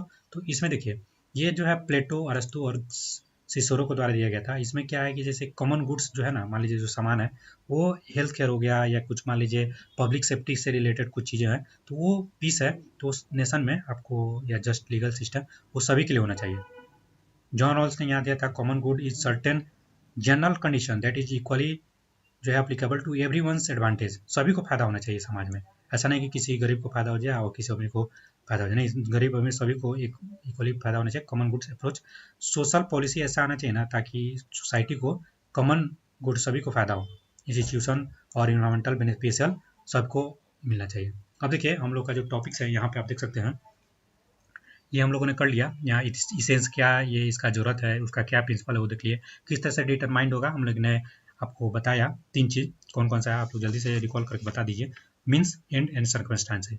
अब कॉन्सिक्वेंसेज जो है ना वो हम लोगों ने देखा कि क्या उसका नतीजा निकल कर आएगा। और फिर यहाँ पे डायमेंशन में हम लोगों ने देखा मेटाइथिक, नॉन मेटाइथिक इश्यू वगैरह, और प्राइवेट और पब्लिक रिलेशन देख लेंगे। फिर ह्यूमन वैल्यूज वाला देखेंगे तो हम लोग का 1 नंबर चैप्टर पूरा कंप्लीट होगा। फिर मैराथन हम लोग बना देंगे, ये ह्यूमन वैल्यूज इसी में डिस्कस कर लेंगे। ठीक है दोस्तों, देखिए तो यहाँ पे जो है इथिक्स इन आपको प्राइवेट रिलेशनशिप अगर देखा जाए तो देखिए इथिक्स जो मान लीजिए कि हम लोग का बिहेवियर उसको गाइड करता है किसी भी इंडिविजुअल को, और पर्सनल रिलेशन में जो चीज़ है उसको प्राइवेट क्या बोलते हैं, जैसे कि ये मेरा प्राइवेट लाइफ है, इसमें आप दखल मत दीजिए। तो पर्सनल जो रिलेशन होता है ना, मान लीजिए आपका किसी फ्रेंड के साथ, जिससे किसी फैमिली मेम्बर के साथ, तो मान लीजिए पति पत्नी का रिश्ता आप ले सकते हैं, प्रेमी प्रेमिका का यहाँ पे एग्जाम्पल ले सकते हैं, या माता मतलब कि आप बेटा का मतलब मदर सन, फादर सन, किसी का भी एग्जांपल ये ले सकते हैं प्राइवेट वाले में। दोस्त में भी ले सकते हैं। और ये जो है ना इमोशनल बॉन्ड्स पे डिपेंड करता है। जैसे क्या होता है, जैसे कि जो लवर है तो उनका क्या होता है कि मतलब एक इमोशनल बॉन्ड जुड़ा होता है, या माँ से ही या मान लीजिए आपके भाई से ही क्या जुड़ा रहता है इमोशनल बॉन्ड। तो ये जो है कोई फॉर्मल प्रोसीजर से ज़्यादा इमोशनल बॉन्ड इस पे ज़्यादा इम्पैक्ट करता है। जैसे कोई सरकारी आप काम करने जाते हैं या प्राइवेट में, तो क्या होता है ना, जो वहाँ पे एक फॉर्मल प्रोफेशनल लाइफ होता है ना, वो प्राइवेट लाइफ नहीं है, तो वहाँ पे अलग होता है, तो उसको अलग से आगे देखेंगे हम लोग। देखिए ये जो है परमानेंट होता है। देखिए आप लोग फैमिली में रहते हैं तो ज़्यादातर मतलब देखते होंगे कि फैमिली के साथ ही लोग रहते हैं, लेकिन कंपनी वगैरह ये सब चेंज होता है या उसमें फॉर्मेलिटी रहता है, यहाँ पे एकदम मतलब कि इमोशनल जुड़ा रहता है। मोर टॉलरेंस होता है ये इम्परफेक्शन में। मान लीजिए कोई गलती हो गया तो माता पिता माफ करते हैं ना बच्चा को, या मान लीजिए कोई भी पति पत्नी में झगड़ा होते रहता है, तो वो सब चीज़ नॉर्मल है, तो वहाँ पे टॉलरेंस ज़्यादा देखने को मिलता है। ये जो एक एक पॉइंट लिखा गया ना, बस ये आपको काम का है। और चाहा जाता है तो इसमें मतलब कि बिना काम का 10 लाइन लिख दिया जाता है, लेकिन आपको वो चीज़ समझ लेना है और शॉर्ट में रिवीजन के लिए कर लेना है। प्रिंसिपल क्या है, तो जैसे लॉयल्टी, आप मान लीजिए कोई लवर है तो वो लोग अपने एक दूसरे पे, या पति पत्नी है तो लॉयल होना चाहिए। लव मतलब कि ये प्रेम बना रहना चाहिए, ठीक। अफेक्शन लगाव बना रहना चाहिए, ट्रस्ट भी बना रहना चाहिए। ठीक है, विश्वास जो है ना एक बहुत बड़ा मतलब चीज़ है।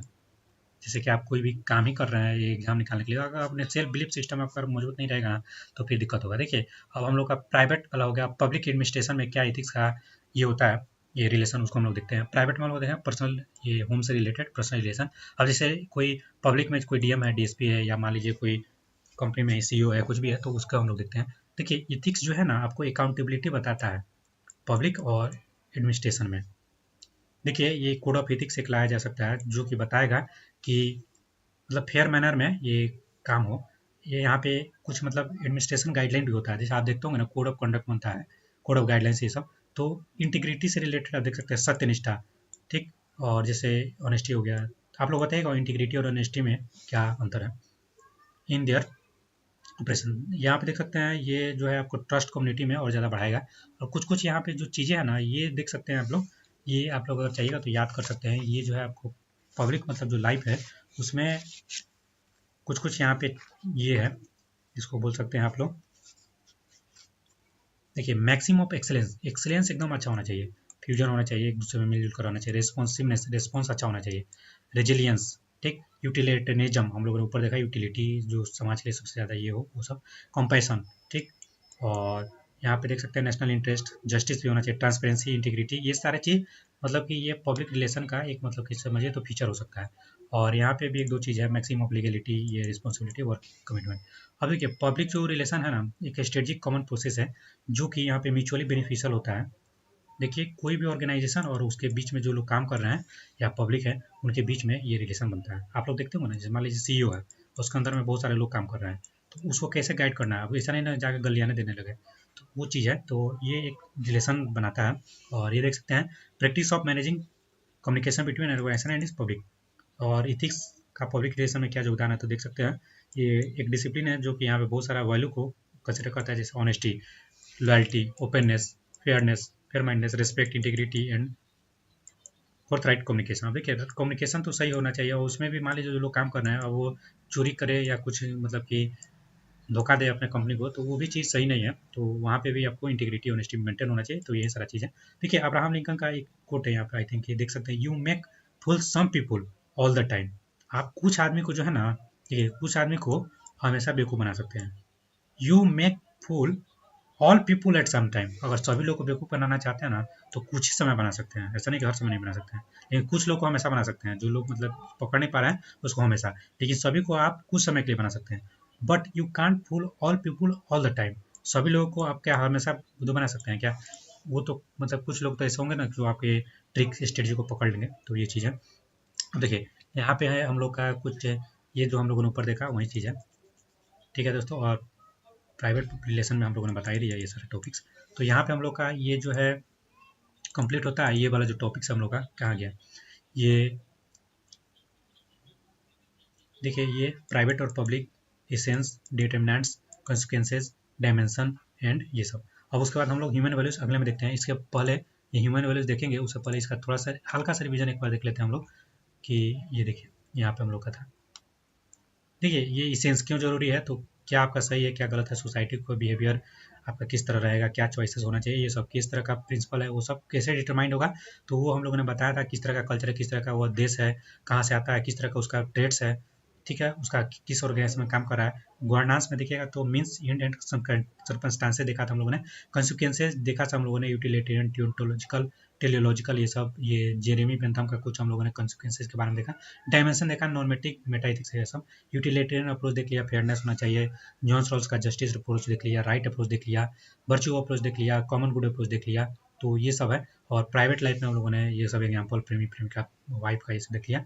पब्लिक में हम लोगों ने ऑफिस वगैरह का देख लिया। तो यहाँ पे ये कंप्लीट होता है। और नेक्स्ट वीडियो में हम लोग ह्यूमन वाला ये वैल्यूज़ कर लेंगे। उसमें ह्यूमन वैल्यूज़ के साथ हम लोगों ने पहले भी पार्ट 1 में डाला था, उसी से रिलेटेड है। कुछ और भी चीज़ें हैं जैसे कि किस तरह से लीडर से आप सीख सकते हैं, एडमिनिस्ट्रेशन से, रिफॉर्मर से, और किस तरह से आपका फैमिली का रोल होगा, आपका क्या एजुकेशनल इंस्टीट्यूशन का रोल होगा, क्या सोसाइटी का रोल होगा, वो सब हम लोग आगे देखेंगे। तो यहाँ पे आप देख सकते हैं ये जो हम लोग का टॉपिक है ना, चैप्टर 1 पूरा कंप्लीट हो गया। उसके बाद हम लोग एटीट्यूड का एक चैप्टर बना देंगे, मैराथन उसी तरह से, और पार्ट में ही डाल के फिर एप्टीट्यूड, एटीट्यूड के बाद एप्टीट्यूड, और फिर उस तरह से इमोशनल इंटेलिजेंस, फिर ये कंट्रीब्यूशन ऑफ मोरल थिंकर और पब्लिक सर्विस, ये वाला। तो 7-8 पार्ट में आई थिंक ये कंप्लीट हो जाएगा और फिर उसका मैराथन लोग डाल देंगे। तो इस पर में इतना ही। Thanks for watching, all the best for examination. Hello my dear friends, UPSC students, welcome to our channel Premam world UPSC. देखिए इस वीडियो में हम लोग ह्यूमन वैल्यूज वाला टॉपिक डिस्कस करेंगे। ये पार्ट नंबर 3 है और इसका फिर चैप्टर 1 का ये पार्ट नंबर 3 है। पूरा का चैप्टर 1 का मैराथन आ जाएगा। तो उस तरह से हम लोग 7 पार्ट में मैराथन कर देंगे। और आप लोग देख सकते हैं ये वाला जो टॉपिक्स था जो शुरू में हम लोगों ने किया था, तो उसको हम लोगों ने बता दिया। ये इथिक्स का शुरुआत वाला टॉपिक्स क्या है, उसका ब्रांचेज है, उसका इंट्रोडक्शन, और फिर उसका मोरालिटी से रिलेशन, और मान लीजिए वैल्यूज़ के बारे में कुछ कुछ, और इसमें भी हम लोग डिस्कस करेंगे डिटर्मिनेंट्स, इसेंस, उसका कंसिक्वेंसेज, उसका डायमेंशन, उसका एक अप्रोच, ये सब हम लोग डिस्कस कर लिया प्राइवेट एंड पब्लिक लाइफ में। ये अब हम लोग का डिस्कस ह्यूमन वैल्यूज़, किस तरह से आप मान लीजिए टीचिंग जो महान नेता हुए हैं या रिफॉर्मर हुए हैं, जो समाज सुधारक, जो एडमिनिस्ट्रेटर हैं IAS IPS, उनसे क्या सीख लीजिएगा, फैमिली से क्या रोल है, सोसाइटी का क्या रोल है, और जो आपका स्कूल कॉलेज है उसका क्या रोल है आपके वैल्यूज़ में, तो उसको हम लोग डिस्कस करने वाले हैं। देखिए फर्स्ट ऑफ ऑल चैनल पर हम सब्सक्राइब कर लेंगे। यहाँ पे ह्यूमन वैल्यूज़ आपको भी पहले मैंने बताया था कि एक तरह का वर्च्यू है, मतलब कि आपका एक तरह का गुण है जो कि आपको गाइड करता है कि कोई भी आप काम करें तो आपका ह्यूमन एलिमेंट या जो भी आपका बिहेवियर हो वो सही डायरेक्शन में जाए। ठीक, interact with other human beings, मान लीजिए आप किसी और के साथ किस तरह का बिहेव कर रहे हैं, तो वो आपके वर्च्यू में ये ह्यूमन वैल्यूज़ बताता है। जैसे मान लीजिए आप किसी को रिस्पेक्ट दे रहे हैं कि नहीं दे रहे हैं, ठीक है, उसके प्रति आप किस तरह का इंटरेक्शन रख रहे हैं, आप किसी चीज़ को एक्सेप्ट कर रहे हैं कि नहीं कर रहे हैं, जैसे कि कंसिडरेशन, एप्रिसिएशन, ये ओपननेस, अफेक्शन, एम्पैथी, किसी के प्रति मान लीजिए प्रेम, ये भी आपका एक तरह के वैल्यूज ही हैं। ठीक है दोस्तों, तो ये है। अब जैसे लोग बोलते हैं ना कि क्या आपका एटीट्यूड है, तो वो चीज़ आप लोग आगे वाले टॉपिक्स में हम लोग देखेंगे, ये नेक्स्ट टॉपिक से हम लोग का एटीट्यूड होगा। तो यहाँ पे आप देख सकते हैं जैसे कि हैप्पीनेस, फेयरनेस, ये सब सारा चीज़ में आ जाएगा। जो ह्यूमन वैल्यूज़ है ये क्या करता है कि जैसे मान लीजिए आपका इथिकल डायलेमा है ना, तो उसमें आपको गाइड करता है। अब देखिए बेसिक ह्यूमन वैल्यूज में क्या होता है, जैसे सच्चाई, आप ट्रूथ को फॉलो कर रहे हैं कि नहीं, कहीं झूठ तो नहीं बोल रहे हैं, क्या आप लव केयरिंग है, शांति, रिस्पॉन्सिबिलिटी, जस्टिस। ठीक है, तो जस्टिस ऐसा नहीं, फेयरनेस पे होना चाहिए। ठीक, उसके जो तरीका है, मीन्स है, वो सही होना चाहिए। तो ये ह्यूमन वैल्यूज़ आपको मैंने पीछे वाले भी चीज़ में बताया था, आप आप लोगों ने आई थिंक ये समझ लिया होगा। देखिए ये पॉजिटिव निगेटिव होता है, ये सब हम लोगों ने डिस्कस किया था, आई थिंक आप लोग रिलेट कर पा रहे होंगे। देखिए ये वैल्यूज़ क्या है, मोटिव बिहाइंड पर्पसफुल एक्शन, कोई भी आप एक्शन कर रहे हैं तो उसका पर्सन क्या मोटिव है। ठीक, तो ये हम लोगों ने बताया था, जैसे कि पर्सनल वैल्यूज़, कल्चरल वैल्यूज़, ये सब टाइप का, और इंटेंसिक एक्सटेंसिक ये भी हम लोगों ने डिस्कस किया था। पॉजिटिव निगेटिव होगा, इसको भी हम लोगों ने बताया हुआ था आपको। देखिए यहाँ पे पॉजिटिव निगेटिव, प्रोडक्टिव भी हो सकता है, अनप्रोडक्टिव भी हो सकता है, परमानेंट भी हो सकता है, ट्रांजिएंट भी हो सकता है, तो ये हम लोगों ने बताया था। अब देखिए यहाँ पे ये जो चीज़ है, मान लीजिए कुछ हम लोगों ने लिखा, फिर से वैल्यूज़ का हम लोगों ने एक डिस्क्रिप्शन लिख दिया एक अलग तरीका से। इनबिल्ट आपके अंदर में बिल्ट हुआ हुआ कुछ ऐसा मैकेनिज्म जो कि आपको राइट और रॉन्ग से, मतलब राइट और रॉन्ग के बीच में डिफरेंस बताता है, क्या करना है क्या नहीं करना है, do and don'ts of any action, even when no one is looking after you. मान लीजिए कोई देख भी नहीं रहा है, जैसे होता है ना, कोई बोलता है ना कि आप कुछ गलत काम कर रहे हैं, चोरी कर रहे हैं, तो कोई नहीं तो भगवान तो जरूर देख रहा है। इस तरह का चीज़ है कि मैंने कोई भी नहीं देख रहा हो तो भी आपका एक मन का अंतर्मन बोलता है कि एक काम करो नहीं करो। तो यहाँ पे आपका ईमानदारी या ट्रूथफुलनेस जो आता है ना, ये आपको ह्यूमन वैल्यूज है, और ये बिल्डिंग ब्लॉक्स होते हैं किसी भी लोग का मोरालिटी का। ठीक है, मोरालिटी और एथिक्स में हम लोगों ने बताया था, एथिक्स एक सोसाइटल लेवल पे, मोरालिटी आपके पर्सनल लेवल पे है। दे shape the conscience of an individual, किसी भी इंडिविजुअल का क्या अंतर्मन है उसको भी ये मतलब कि बनाता है, शेप करता है, उसको गाइड करता है, उसका निर्माण करता है। ठीक है दोस्तों, तो देखिए यहाँ पे टाइप्स होगा, देखिएगा आगे पीछे में हम लोग कराए थे इंटेंसिक एक्सटेंसिक। इंटेंसिक इनका मतलब अंदर, अंदर मतलब कि अपने worth in its our right, जैसे कि आपके अंदर का सच्चाई, आपके अंदर की सुंदरता। एक्सटेंसिंग मतलब कुछ अदर वैल्यूज, कुछ अदर एक्सटर्नल फैक्टर, जैसे कि धन हो गया, फेम, फिजिकल फिटनेस, आप दिखावे के लिए है तो एक्सटर्नल हो गया। जैसे कि अंदर जो आपका सच्चाई है, जो आपका अंदर से निकल का है, फिजिकल फिटनेस आपको बाहर से चीज़ें ये है, तो ये चीज़ है। और फंक्शन देखिए क्या, ये जो ह्यूमन वैल्यू क्या काम करता है, तो मान लीजिए आप सोशल सोसाइटी में एक्सेप्टेबल होंगे कि नहीं होंगे। जैसे आप मान लीजिए कोई क्राइम कर दीजिए तो लोग वहाँ पे क्या होता है, सोसाइटी से भी भगा देंगे या आपको गलत तरीका से देखेंगे, ट्रीट भी अच्छे से नहीं करेंगे। तो सोसाइटी में एक्सेप्टेंस बढ़े या नहीं बढ़े, ये आपको ह्यूमन वैल्यूज ही आपको बताएगा। आप क्राइम किए हैं या मान लीजिए चोरी चकारी कर रहे हैं तो इसे, अब मान लीजिए ये जो है आपको हेल्प करेगा जजमेंट लेने में और डिसीजन मेकिंग में। अब मान लीजिए कोई यहाँ पे काम करना है या जजमेंट लेना है, तो आपको ये सच्चाई जो है आपका जो मतलब के अंदर का जो और भी चीज़ें हैं, ऑनेस्टी हो गया, तो वो सब बताएगा कि किस तरह का आपको डिसीजन लेना है। ठीक है, और ये सर्व करता है कि इंटीग्रल गाइड सभी के लिए, और ये बिहेवियरल चॉइस को भी इम्पैक्ट करता है, उसको भी बनाता है। जैसे आपका चॉइस क्या होना चाहिए, जैसे आपका बहुत सारा ऑप्शन है, क्राइम को भी अपना सकते हैं या आप यूपीएससी का एग्जाम भी क्लियर कर सकते हैं, तो आपके आपके वो सब चीज़ है ना, तो ये है। और यहाँ पे हेल्प करता है प्रायोरिटाइजेशन, मतलब कोई चीज़ प्रायोरिटी किस पे आपका रहेगा, हायरार्की वैल्यूज में क्या रहेगा। जैसे मैंने एक एग्जांपल दिया था सक्सेस का और आपके ऑनेस्टी का। ठीक है, तो जैसे एक है ना ऑनेस्टी, तो बहुत लोग हैं जैसे कि मान लीजिए चीटिंग करके या घूस देकर पास कर रहे हैं, तो उनके लिए प्रायोरिटी है जॉब, सक्सेस मिल गया, लेकिन वहाँ पे उन्होंने ऑनेस्टी नहीं किया या चीट किया है, तो वो प्रायोरिटी उनके लिए सक्सेस है। तो ये मतलब कि गलत है, तो ये चीज़ प्रायोरिटाइज करने में भी हेल्प करता है। इथिकल समय में आपको क्या डिसीजन लेना है उसके लिए भी गाइड करता है। अब देखिए, मान लीजिए आपका जो वैल्यूज है ना उसका सोशल डेवलपमेंट कैसे हो, सोशलाइजेशन आप सुनते हैं ना, इसका सामाजिक या समाज से जुड़ाव है। मान लीजिए सोशलाइजेशन, आप जिस समाज से आते हैं ना वहाँ का भी इम्पैक्ट पड़ता है। जैसे कि कुछ लोग का देखते होंगे कि झूठ बोलने में मतलब कि बोलता है कि हमारे मतलब कि ये इसमें आ ही नहीं रहा, मतलब मेरे सोसाइटी में कोई झूठ ही नहीं बोलता था, हमको वो कहीं देखे ही नहीं है या क्राइम देखा ही नहीं है, या मान लीजिए सभी को हेल्प करने का नेचर है, उस सोसाइटी में ही वैसा है। मान लीजिए ट्राइबल हो या कोई किसी का भी आप एग्जाम्पल देख सकते हैं, तो सोशलाइजेशन हो गया उस तरह का उसका। ह्यूमन जैसे सोशल एनिमल है ना उस तरह से, तो सोशलाइजेशन है। सोशल कंट्रोल, हमारी सोसाइटी कुछ कंट्रोल रखती है ना हम लोग पे। अब मान लीजिए कोई है किसी रिस्पेक्टफुल पर्सन को ये कर दिया, मान लीजिए कुछ गलत कह दिया या कुछ मान लीजिए गाली ही दे दिया, तो और लोग उसको मतलब समझाते हैं या बोलते हैं नहीं करने के लिए, तो ये एक हम लोग पे एक मतलब कि क्या बोलते हैं उसको, एक बॉन्ड एक तरह का एक चीज़ रहता है, मतलब जो रोकता है आपको, गाइड करता है, ठीक है। अब देखिए, ये हम लोग का हो गया। अब यहाँ पे जो हम लोग का टॉपिक्स है, देखिए ये वाला जो टॉपिक्स है ना, ये एडमिनिस्ट्रेशन रिफॉर्मर और लीडर, तो हम लोगों ने एक ही पेज में इसको बना दिया है।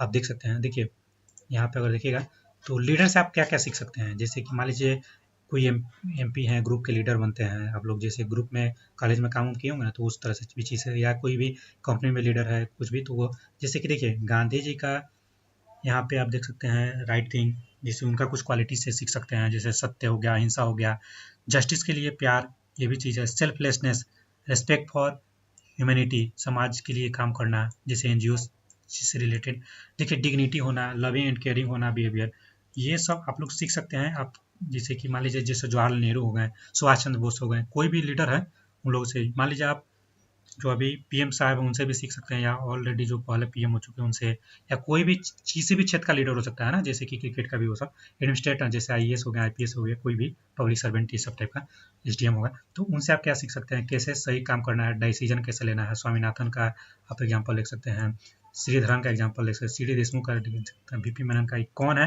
ये आप लोग को बताने की जरूरत नहीं है, आप पता होगा। इंटीग्रिटी, नॉन डिस्क्रिमिनेशन, देखिए डिसिप्लिन, मान लीजिए कोई लोग होता है ना कि बोलता है कि यूपीएससी में डिसिप्लिन बहुत इंपॉर्टेंस है, तो ये आप लोग सीख सकते हैं एडमिनिस्ट्रेशन से, क्योंकि वो एग्जाम्स के पहले से ही उस चीज़ को ट्रेनिंग दिया जाता है। सिटीजन का duty, social equality, lawfulness, sense of ethical accountability, loyalty होना चाहिए, करेज होना, साहस होना चाहिए, सॉलिडिटी एंड रेस्पेक्ट, रेस्पेक्ट होना चाहिए। देखिए ये कोई जैसे कि आप मान लीजिए कोई क्रिमिनल आ गया और वो आकर इसमें अटैक करा और एसपी हैं, आपको उससे बचाना है, तो क्या आप चुपचाप बैठे रहेंगे? आपके पास साहस होना चाहिए उससे लड़ने का, उसको भगाने का, समाज को बचाने का। गोली भी चला रहा था, आपको भी चलाना होगा, तो इस तरह का चीज़ें। अब देखिए रिफॉर्मर, जो लोग समाज सुधारक हैं, जैसे कि आप लोग देख सकते हैं ना, बहुत सारे बी आर अम्बेडकर हुए, गांधी जी का भी एग्जाम्पल ले सकते हैं, जैसे बहुत सारे रिलीजियस रिफॉर्मर हैं, सोशल रिफॉर्मर, बहुत सारे चीज़ के होते हैं। तो ये आप क्या कर सकते हैं ना, अपने जो कंडीशन है उसमें इंप्रूव कर सकते हैं। राजा राम मोहन राय का एग्जाम्पल आप देख सकते हैं, कबीर जी का एग्जाम्पल ले सकते हैं, सोसाइटी में क्या चेंजेस लाना है आपको वो सब देख सकते हैं, ठीक। जैसे कि ह्यूमन की एक्टिविटी में, जैसे कि पॉलिटिक्स से रिलेटेड, सोशल कस्टम से रिलेटेड, जैसे देखिए सती प्रथा पहले चला रहा था तो वो गलत था ना, विधवा मैरिज, विधवा का जो रीमैरिज है वो सही था, तो वो लोग नहीं करने देते, तो इस चीज़ को सोसाइटी में ही चेंज लाना, ये है। ज्योतिबा फूले का आप देख सकते हैं एग्जाम्पल, बहुत सारा है, ये सब आप लोग हिस्ट्री से भी रिलेट कर सकते हैं, बहुत सारा ये सब चीज़ें। ह्यूमैनिटी के लिए respect, dignity for all, humanism, मानवतावाद, वसुधैव कुटुंबकम, ये सब देख सकते हैं। Reason and inquiry, seeking the truth, सच्चाई के लिए, देखिए दयालुता होना चाहिए, कंपैशन होना चाहिए, कंटेनमेंट, सोशल इक्वालिटी बढ़ावा देना चाहिए, तो ये सारा चीज़ आप लोग सीख सकते हैं। अब देखिए यहाँ पे जो है हम लोग का लास्ट टॉपिक्स है, ये रोल क्या है आपके लाइफ में, एजुकेशन जो इंस्टीट्यूशन है उसका, फैमिली का, सोसाइटी का। तो देखिए यहाँ पे सोसाइटी क्या है, जो पीपल का करेक्टरिस्टिक्स है ना, वो अल्टीमेट सोर्स है जो कि आपको काइनेटिक एनर्जी देता है आपको, मतलब डेवलप होने में। और एजुकेशनल का इंस्टीट्यूशन तो आप लोग पता ही है, स्कूल में कितना चीज़ सिखाया जाता है। देखिए अब फैमिली का यहाँ पे आ गया, तो क्या हेल्प करता है फैमिली, तो देखिए सोशलाइजेशन में सबसे पहला, आप पैदा होते हैं तो आपके मम्मी पापा से ही सारा चीज़ सीखने को मिलता है, तो ये हो गया। और देखिए जो चाइल्ड है उसका एटीट्यूड कैसा होगा पीपल के प्रति, ये आपको फैमिली से ही शुरुआत में निकल पाता है। जैसे आपको शुरू में देखते हैं ना, बचपन में लोग बोलता है, देखिए ये दादाजी हैं, इनको दादाजी बोलने के लिए सिखाया जाता है। तो ये ये सारा जो चीज़ है आपको मतलब कि फैमिली से ये सारा चीज़ आपको मतलब कि सीखने को मिलता है, तो फैमिली का रोल बहुत ही बड़ा है। तो देखते हैं ना, गुरु से भी मतलब कि शुरुआत में ये है, तो उसका है। और देख सकते हैं यहाँ पे इंटेलेक्चुअल जो ग्रोथ है वहाँ पे भी आपको देखने को मिलेगा।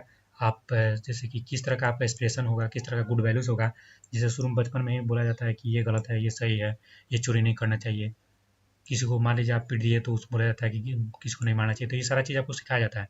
एंड देखिए the value of sacrifice, love and feelings, बहुत सारा मोरल्स आपको सिखाया जाता है। फैमिली मेम्बर जो है इमीडिएट रोल मॉडल होते हैं, जैसे देखते हैं ना, बोलते हैं कोई कि मेरे फादर मेरे रोल मॉडल है, मेरे भैया रोल मॉडल है, उस तरह से ये चीज़ आप देख सकते हैं। तो आप देख कर सकते हैं ना, जैसे कि बड़े लोग जो काम कर रहे हैं, जैसे बच्चा क्या करता है, नकल करता है ना, तो उस तरह से ये चीज़ आप रिलेट कर पा रहे होंगे इजी वे में।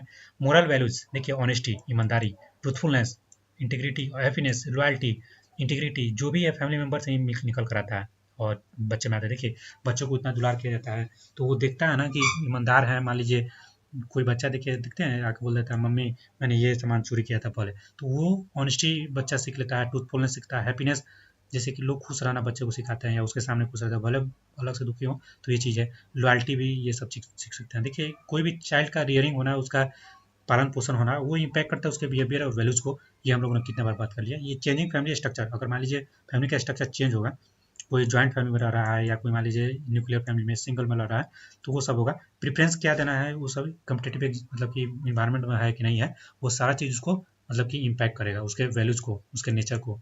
ठीक, अब देखिए, तो ये हो गया हमारा फैमिली वाला टॉपिक्स। तो आप देख सकते हैं इतना सारा पॉइंट है। अब देखिए यहाँ पे सोसाइटी है, मान लीजिए जिस समाज से निकल कर आप आ रहे हैं, तो वो जो है आप एक वो मतलब कि देखिए सोसाइटी में क्या होता है, एक बॉन्ड एंड अफेक्शन बन जाता है, दिखते हैं ना आपको। मान लीजिए समाज में कोई अंकल होंगे, कोई आंटी होंगी, कोई भाई होगा, कोई दोस्त होगा, ये सारा चीज़ तो वहाँ से निकल कर आता है। वैल्यूज़ ऑफ रिलीजन देखिए, तो समाज में आप देखते होंगे बात चलता है, तो बहुत सारा हिंदू धर्म या जो भी है, मुस्लिम धर्म, जो भी सोसाइटी में आप रह रहे हो वहाँ पे आप समझते होंगे क्रिश्चियन या जो भी है, उसका कस्टम रीति रिवाज बताया जाता है कि ये पहले सही था, ये गलत है, क्या परंपरा है उसको भी बताया जाता है। हम लोग के यहाँ मान लीजिए जैसे बहुत सारा चीज़ चला रहा है ना, जैसे कि नवरात्रि में ही बहुत लोग मांस मछली नहीं खाते हैं, जबकि बंगाल में लोग खाते हैं, तो वो सब रिलेट कर पा रहे होंगे आप लोग। सोशल का कुछ रूल्स है हर जगह, जैसे ट्राइबल का अपना रूल्स है, शादी का या जो भी है, तो ये सब देखिए। सेल्फ आइडेंटिफिकेशन, हारमोनी बना कर रखना है, कोहेसिवनेस होना चाहिए, यूनिटी होना चाहिए समाज में। देखिए शहर में क्या है कि लोग अपने अपने घर में रहते हैं, किसी से ज़्यादा कोई मतलब नहीं, लेकिन ये गाँव में देखिएगा ना, सोसाइटी में तो ये ज़्यादा डेवलपमेंट है। तो ये चीज़ होगा। रीजनलाइजेशन, ठीक, रीजनलिज्म जिसको बोलते हैं, ये GS1 में आपको सोसाइटी वाले टॉपिक्स में है।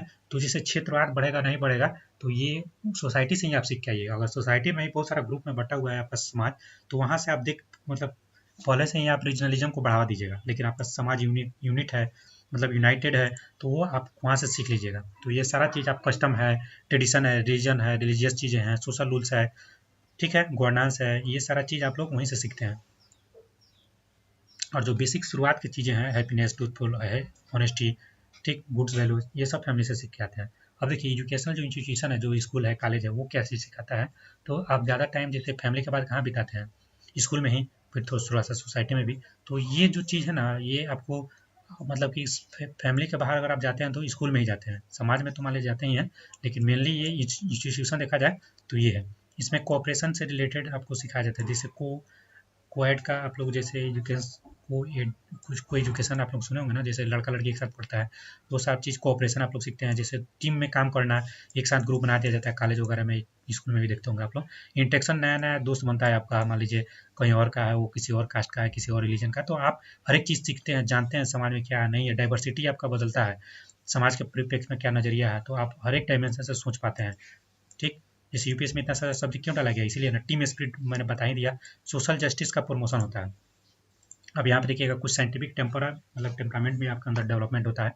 स्कूल में जाते हैं तो आपको बहुत सारा साइंटिफिक चीज़ें सिखाया जाता है, ठीक, मैथ सिखाया जाता है, डेमोक्रेसी में मतलब कि किस तरह का बढ़ावा ये सब पढ़ाया जाता है, पॉलिटी वगैरह हो गया है, सेकुलरिज्म को बढ़ावा दिया। देखिए कोई भी स्कूल होगा ना, तो आप देखते होंगे कि हर एक धर्म को मतलब कि अच्छा से मेंटेन करके चलने का प्रयास करता है, सेल्फ आइडियाज़ और इनोवेशन को भी डेवलप वहाँ पे कराया जाता है। तो बहुत सारा जो मतलब कि को करिकुलर एक्टिविटीज़ कराया जाता है ना, एक्स्ट्रा करिकुलर एक्टिविटीज़, वो सब भी आप भाग लेते हैं, तो आपका बहुत ज़्यादा इनोवेशन और आइडियाज़ भी डेवलप होता है। अब देख सकते हैं कुछ पर्सनालिटी से भी आप टीचर के भी रोल मॉडल से सीख सकते हैं, तो आपका वैल्यूज़ वहाँ से भी डेवलपमेंट होता है। बहुत सारी चीज़ें आपको पढ़ाया जाता है ना बुक के सिलेबस में, तो वहाँ से भी आपका मतलब कि चरित्र निर्माण में, मोरलिटी में, आपके बिहेवियर में, आपके ह्यूमन वैल्यूज़ में ये डेवलपमेंट होता है। तो हम लोग देख लिया ह्यूमन डेवलपमेंट का क्या डिफिनेशन है, क्या इंट्रिंसिक टाइप है, क्या क्या होता है, फंक्शन क्या होता है, उसका लीडर से क्या सीखेंगे, एडमिनिस्ट्रेटर से क्या सीखेंगे, रिफॉर्मर से क्या सीखेंगे, क्या क्या फैमिली का रोल है, सोसाइटी का रोल है और एजुकेशनल इंस्टीट्यूशन का रोल है, हम लोगों ने सब देख लिया। तो यहाँ पे हम लोग का फर्स्ट वाला चैप्टर पूरा कंप्लीट होता है। इसका मैराथन आपको देखने को मिल जाएगा 1 घंटा 10 मिनट के आसपास, मैंने 1 घंटा समझिए ना। और ये दूसरा वाला टॉपिक्स फिर उसी तरह से एटीट्यूड एप्टीट्यूड कंटिन्यू करेंगे हम लोग, फिर आपको ये एंसर राइटिंग वगैरह भी हम लोग डालेंगे। और एंथ्रोपोलॉजी का अगर देखना चाहते हो आप लोग, तो हमारे प्रेमम वर्ल्ड एंथ्रोपोलॉजी चैनल पे आप लोग विजिट कर सकते हैं। आपको इस चैनल के होम पेज में जाइएगा, वहाँ चैनल में आपको ये एसोसिएटेड है, तो यहाँ पे प्रेमम वर्ल्ड आपको एंथ्रोपोलॉजी पे विजिट करना है तो आपको हो जाएगा। ठीक है दोस्तों, मिलते हैं नेक्स्ट वीडियो में और all the best and bye bye.